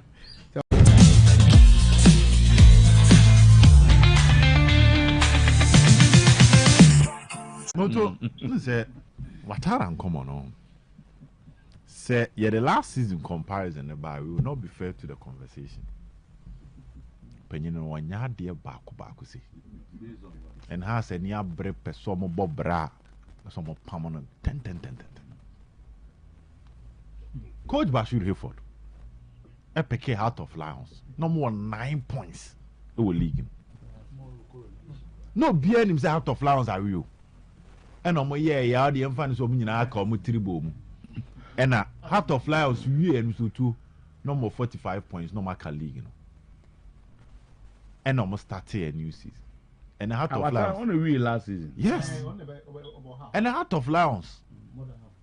And the Edge League, or Timid League, me.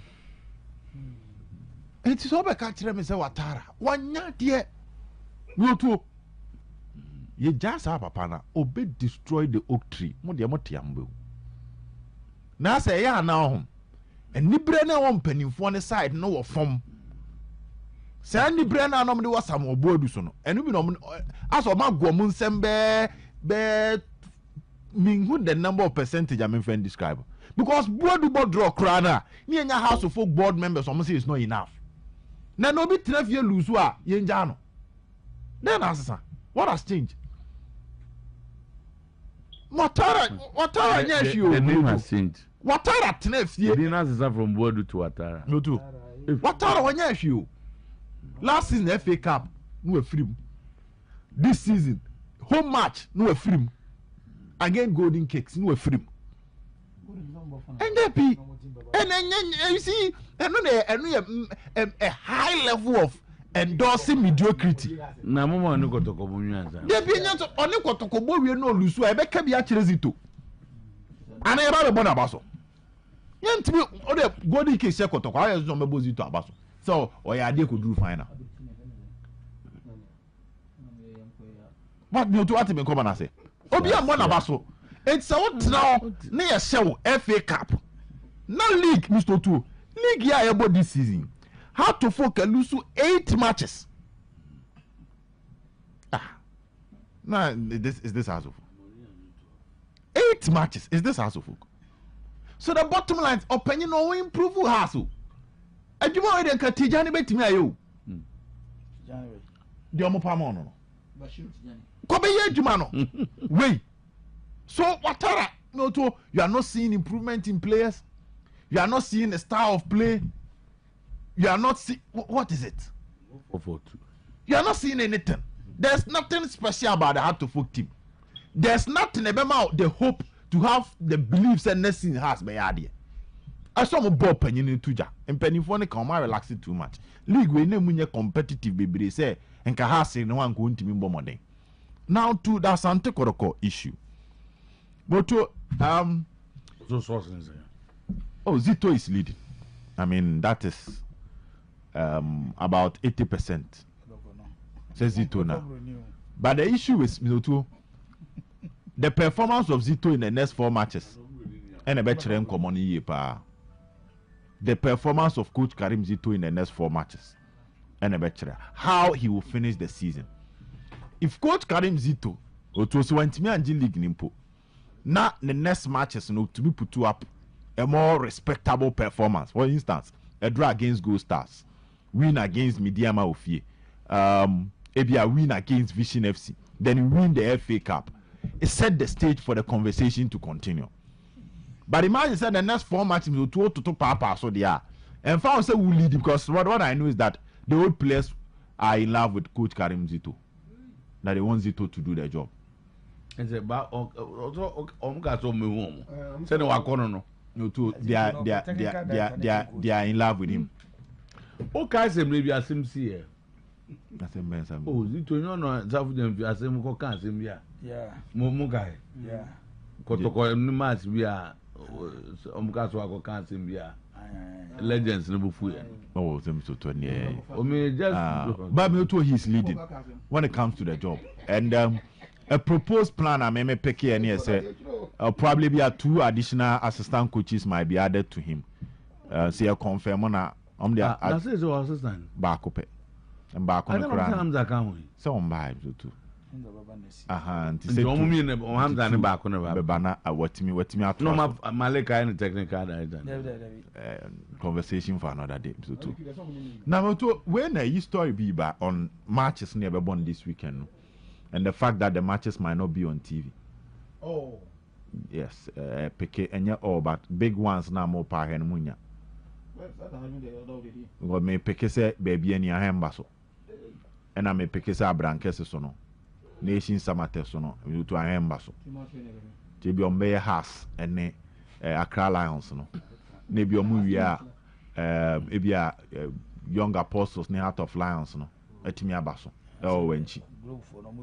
Na ebi kura na wan ha mbe duru ba bia ni mpo a mtoto wan ha omomunyi Wamne momunyi na se media ma ye na nsi. That's the news that I'm picking on the grounds from the groundsmen. Ground where groundsmen nkomo na mtoto ma picking. Okay. Na on say I don't know, I'm really fear I needed to check that. According to the groundsmen, omne kotokobo Kumase no kotoko amomanyi. Kotoko na amomanyi na number TV so they can say. Na TV no one man baso team na also say what I'm picking some member so. What I also know say kotoko ni media man so mba TV. Next weekend because kotoko so call takwano. Media man for na mba TV. Na do bi happen o ya na. Enti do that do bi happen so ya no ya na say. O 20 the order that and so ya as me manyi. Asobia you no visu you be there say no fit be church. Na there assumption no. Sebia ka Sunday your final days. Yeah, change whether they feel from now to because and ya wade. I think aba say matches but you win meaning say we never ba. But that's the news and no bad and then say arrangement because so I don't know what happened. Okay. We to say Kruma na na news be say background now argue wedding because we've been here and my publication say born on be e duro abon amba so. We to next week Blasters yes o Mobo Unity Cup. So what? Next week no more fun. Yeah, next week Wednesday. And a Blasters in Nigeria about first game Unity Cup no. 28 and then ya wada and then 22nd. Yenim Blasters squad o modeko. Now what did you say you?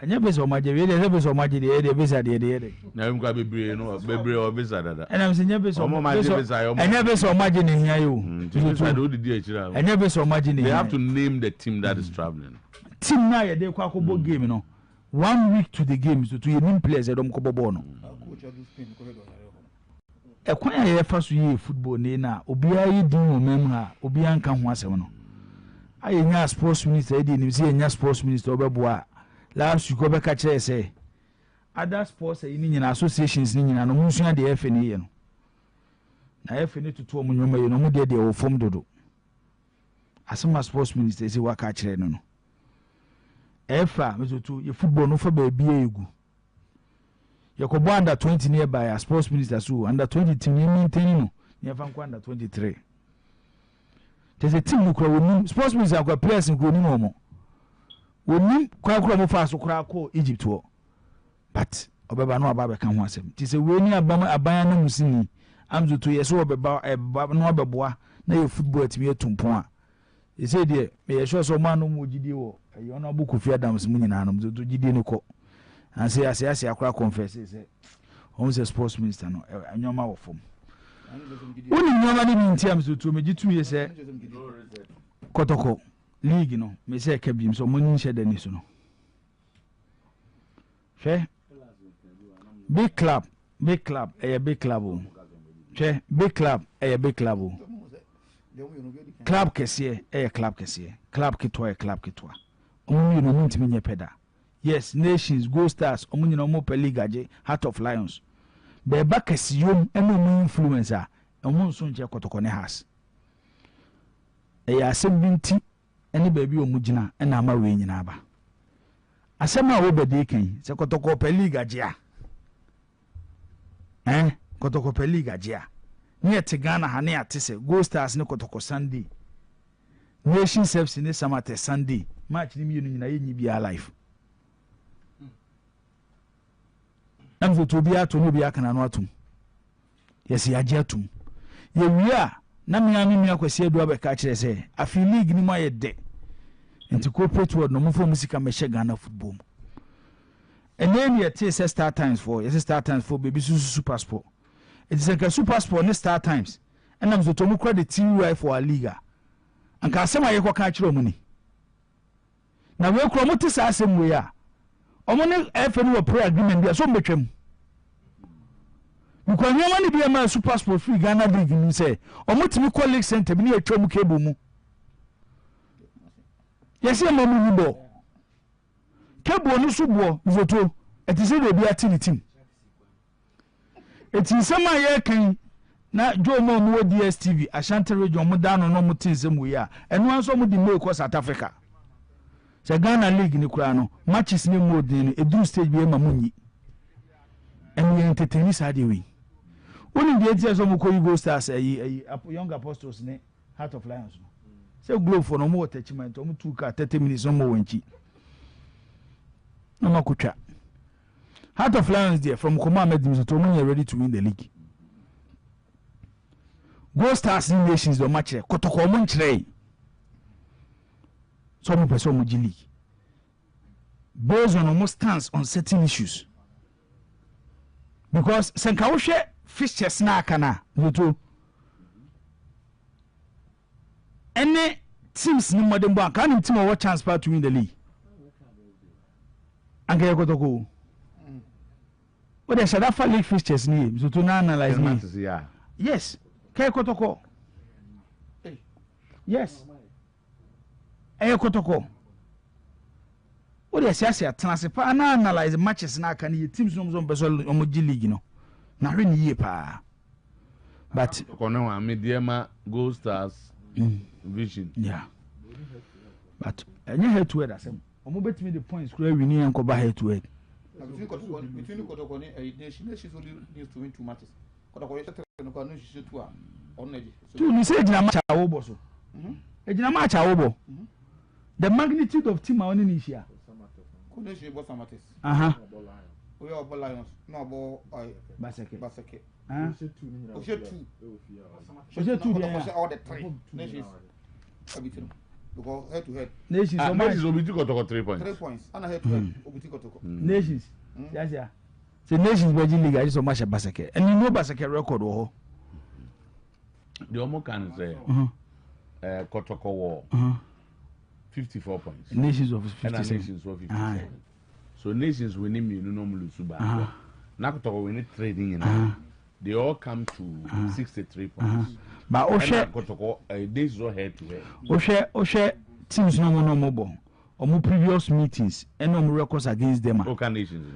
Omo the 3 the fans are assuming Kotoko is winning the 3. And like I said the Oshe is a Heart of Lions. For the weight of Heart of Lions. So too. Kotoko good record will be baby any. Heart of Lions league you to say basi team what was we here do to say team near a world coach. The most world coach team in the league is Heart of Lions. Starboy. Also Kobasi. I don't know Starboy president yeah. Jibo is blasphemy. He's not President Bia. I mean, we Bassif, for we know ourselves. Also, you didn't know compare.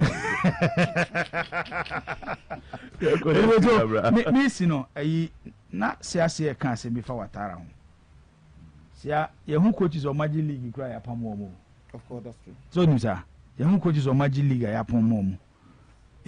And your coach be or G League beyond the yard. And then your coach be a Yababo Liga or better position a year better than last season position a yard. She has born or mobile. We are supporter. Tracy come cost stadium because has team. Their football is not exciting. There is nothing coaching about the House of Folk team. Everyone bet me a match. We know money results be. Bamzoto. At the end, the Bema House of Folk supporter. Pass. Yes, has team. We are worried. We are house supporter. But we go with him. Right. It's Watara na 7 na yekan. Enye 51 points no one asem. So what ho na wo hwe has team na Zoto areho. Okay. They don't play to any pattern. And one is a players in an park so sa na bia ba ku bia na bo bi na pam no abobo ato net. Has a one defend the center backs and the natural wing backs no. Also because wing backs na attacking no. Ahia no muja kwan wo machi. Eti ho na atimi punish wo mo. Eti Tottenham team no ena nwume ye be se bo bia te se be sesa. Postecoglou on more sa highline ni biem obeko on the low block because approach no dey call Bodo any Frankfurt game the same dey call Manchester because he wants to save his season and his job at Tottenham Hotspur. Eti ade ba kwa ye kama obia ateno no. Manchester United secret weapon dey call game with Bruno Fernandes. Ebi bi abefan we Europa ni bia no so to me show so besum obetia fan Mr. Europa. When I'm saying the history of the Europa League, since he changed the Europa League, you know, it looks like Bruno Fernandes is the most influential player in the Europa League. Most influential. Lotto 19 goals in the competition. Assist 13. The 19 goals in the history of the Europa League. Only your toss you know what she goes by. The 13 assists no number 1 in the history of the Europa League. Goal involvement. See a question goal now come on be. So 32 times for your first. Total chances created 94 or your first. It's when you have such an attacking player. How influential your competition when so to untimi underrate no. It's yes Manchester Bay winning game now. We be no Manchester Bay in the park no so be more winning Bruno Fernandes in gown. Okay. It's the importance of Bruno Fernandes. Here, Pam. So, offer the tactical battle between the two teams. So, to my areas, and no great game now. Show you, Pam. What's your account about Tottenham back 5, including their goalkeeper? No? Destiny Idoji, the Nigerian international, say, what they won Italy to another Italy. The weakness, how to defend. Very good when attacking. Internet, baby, original.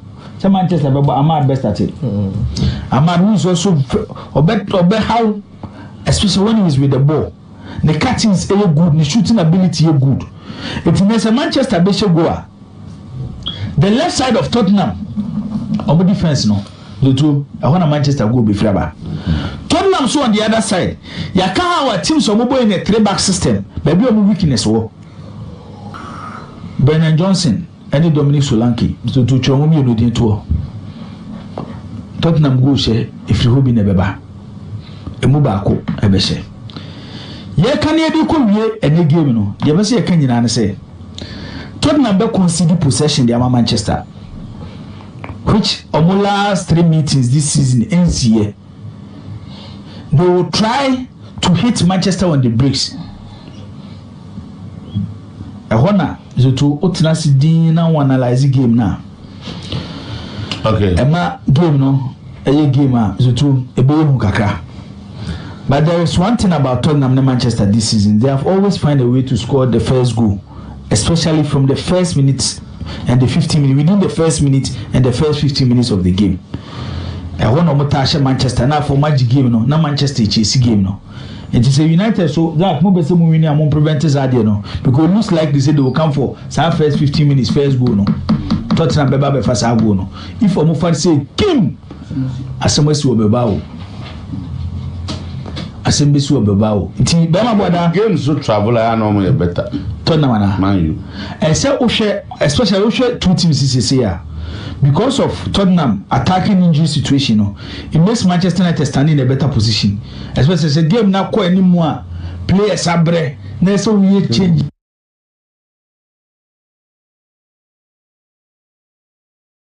Kotokope Aziz Dari. I've always been saying one thing about this game. How I am now, you dear children, to be your clubs in the BOA. Your company for be a D club and any moment to make of a player, but regardless of the coach who hangs up at the dugout about between the player Krona Yejuma. We've seen technical directors at some point Monchi and the top players for Sevilla. Whoever we coach no, Monchi has an idea. Who and Niema Sevilla fans omope. Who and Niema and Penifo team and club president and a deputy, whoever or your Penimu or Sevilla no. Monchi understands the ethics and how Sevilla works. So the player bar naturally the player fit into a more ideology how they sees and Niema. It's me number one to say, yeah, man, the coach the confidence on twice on your Jumana. And I say, season the baby, I say, Quizito, called technical director role now, foul originally. Neka say, coach, you are ya the rock turn different coach about a fat seat, you know. So, some common settled, dear.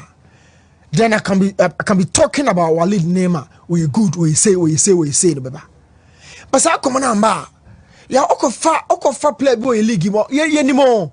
Ochina coach we ncha, ade china we neba. Ya na disrupted the course of the team. A disrupted players no. Play bi on manye coach bi ne kofa ne bae. But coach we bae no penasem obe use no. Players or coach carry sit on kofa obo bae. But are you telling me so about onya yonko? Ohun play bi o penasem. Ohun play bi ne attitude. Bi amana dwene se wo de wo ye nti na bi na Dr. Emmo no. Zito we hunu sa ade no. It happens. Yeah. But enkosi say ena da bia no yawo. Coach ye benya plus ye be gada omo na coach department no hu ho. Enkosi say ena ye benya coach na squad no ye njomundi. Kotoko had ogum na Asake 21. Now there are players available but coaching department no ye hu the team no beto aso. So coach Zito beto aso dia so be it. Now, Mamia zoom say on the coach or the Kotobako Africa. Yeah, cementing the position. No, it's been concreted. The community say, well, let Nima or your quality player, or your upgrade on Babaya. Oh, well, let the upgrade on Babaya. My kind baby, Patrick said Duba, or by the ball, or Kotoka left back, or Ismat and an ball. But I told many people say, players back, stay. Patrick said, you come and stay. Na onyan fibre kumumpo. I spoke a lot about Lodamo. I say Kote na ebono, but Lodamo about obetu Kote. I told them Samba will be their best defender. Mekai. Wale Nima, the guy you see on your TV no. Wa bought Ash Gold, wa bought Insuatrama. Insuatrama ko Africa no. Ubenya omo typical 4-2-3-1-1. Steven Diu nam nifaso na Kwabrameda ena benkum so no ma 10 o gina striker na chi no Collins Kujo achi. Anasa makaje kumachi no wa Wale Nima. Aish. Enti kotoko probi amana boy gina striker na chi asa number 10 dia Wale Nima hon komo na mudi no mo mani sin tentem ade ba ko ma hu aba Wale Nima na say on time injury enko out nche bebre sa you are Ash Gold squad na ye wo Ash Gold pa na Wale Nima bi bono say na uni Ash Gold squad no a yawo obeka se me ha mani squad even after say akamenko amu free team no mu koye anabila koye na beka apia makati Seto say Semi Banahene David Abangra Kojawa Kukra kwa away game utimi bo 6 Ash Gold kwa koba wafa being the first ever side okoshe wafa e wo soga kope Ash Gold ne koye asana kotoko with Dr. Ogumusu koye bi Ash Gold enya very solid team be bo Kojawa ko 6 and a ball ampem da Costa or right back Ash Gold had a very tough squad but now Wale Nima onye bi mura so me kaso ni bobo yeah. Now goalkeeping department and me boko kakra. Kamara minimum state. So obekwa na obesti. But sometimes because about your first choice me answer. About your first choice me answer. Asem na okopa ba o. Frederick Asara national goalkeeper. And now ni tiri kra nye na say Kamara atu no. Ne empire all born say obesanya back to the back to the goal post. Wabada no when your blaster shout out in a course no bio. Say no that's a can wa obon pa sa camera say prayer suspension and pay bi obo bi ono anim obeye bi ada no yawo. Mo sakofa Aziz diary the number. Oh, Aziz ba oba betu camera. Aziz ba beto so mienu and Aziz ba beja to beto so miensa. You create confusion. Goalkeeping department no. Ya na ye hwehwe. Obenya obi a wo giri tum se o starter wo ho. Ne wenya obi obetimi na compete wo third choice no na dia ma goalkeeper wo develop ya fe na wo ba. It's if Fatao no young goalkeeper no to betima man that chance. Na oba kakra so that he understand this empanimfo no. Now go first starters me nsa ne ba dia obi a person starting. Yaw. Do you think say Frederick Asare begia to me say Kamara new season no smooth. Next season Kamara Sam started. Now Frederick Tibenchi na say sumuna no. I think it will work that way. Onya Black Stars more be san ko bi. So omunye serious na you was no so na here discuss say Kanya yen goalkeeping department na there. Yen first, second and third choice and ye local league because we feel these guys equally and yes they deserve the chance but on merit. Almost deserve Samuel Banason justify say I'm number one. No? Yeah. Lawrence out of lines didn't go our order. Kobe will be able to go stars this season 18 clean sheets. Assistance on the bosso. Benjamin Asare the bosso. Last year Benjamin Asare had the most clean sheets in our league. He had 18. A few just 16. But yes, last year we are 18. A few just 16 clean sheets. No? But Kobe so the same thing. Even Kobe so 16. But me can the difference between these goalkeepers and the Sekotoko a goalkeeper there. Se Kamara and na Frederick Asare nkoya. Aziz the man nko say sika. Aziz is my friend. Free. On fan cheme. Yeah, now the salary yanka wansem. Obeda tia obi 100 million not bench as third keeper. Obe risk sa. Now we tia 1,500 2,000 they are a third choice or we developing goalkeeper. Or around the age of 18 19 over. Why would you keep 3? Utia be 80 million man Frederick. Utia 80 man Aziz. Utia 80 man Kamara. Kamara the name so him. Why would you be doing that? Financially, it's not prudent. Sporting wise, I can say for me and say the bench. Yow, I am saying say you create issues at bench. Besides, match day, on fat 3 goalkeepers in my bench. Obeja bako, and nothing na third one ya cry no. Bako be better bench, na bako start game no. Hardly would you see 2 goalkeepers on the bench. So Aziz deal ni there. Me name how concrete it is, but me jikapudi. And she Sekotoko, di Aziz won't come on a free agent. Aziz is my friend. Ben Yasame discussing say, but I am looking at it from the club's perspective. Now Aziz also what the American I say, oh Baba to captain or yes I can goalkeeper and a Kamara. So it's also share growth ni the club you choose. And Atagula, yaka, a kunyabi boy, I can not to tell me home. Yanka. Yeah. Destination matters most to growth now. Aziz former one year would do what. Obano be first choice they are super because of go that power. But what if it changes? Has a folk Epe Ivanso say usu. Season as summer test edge league, you know. Obia bo ke kabaso because on a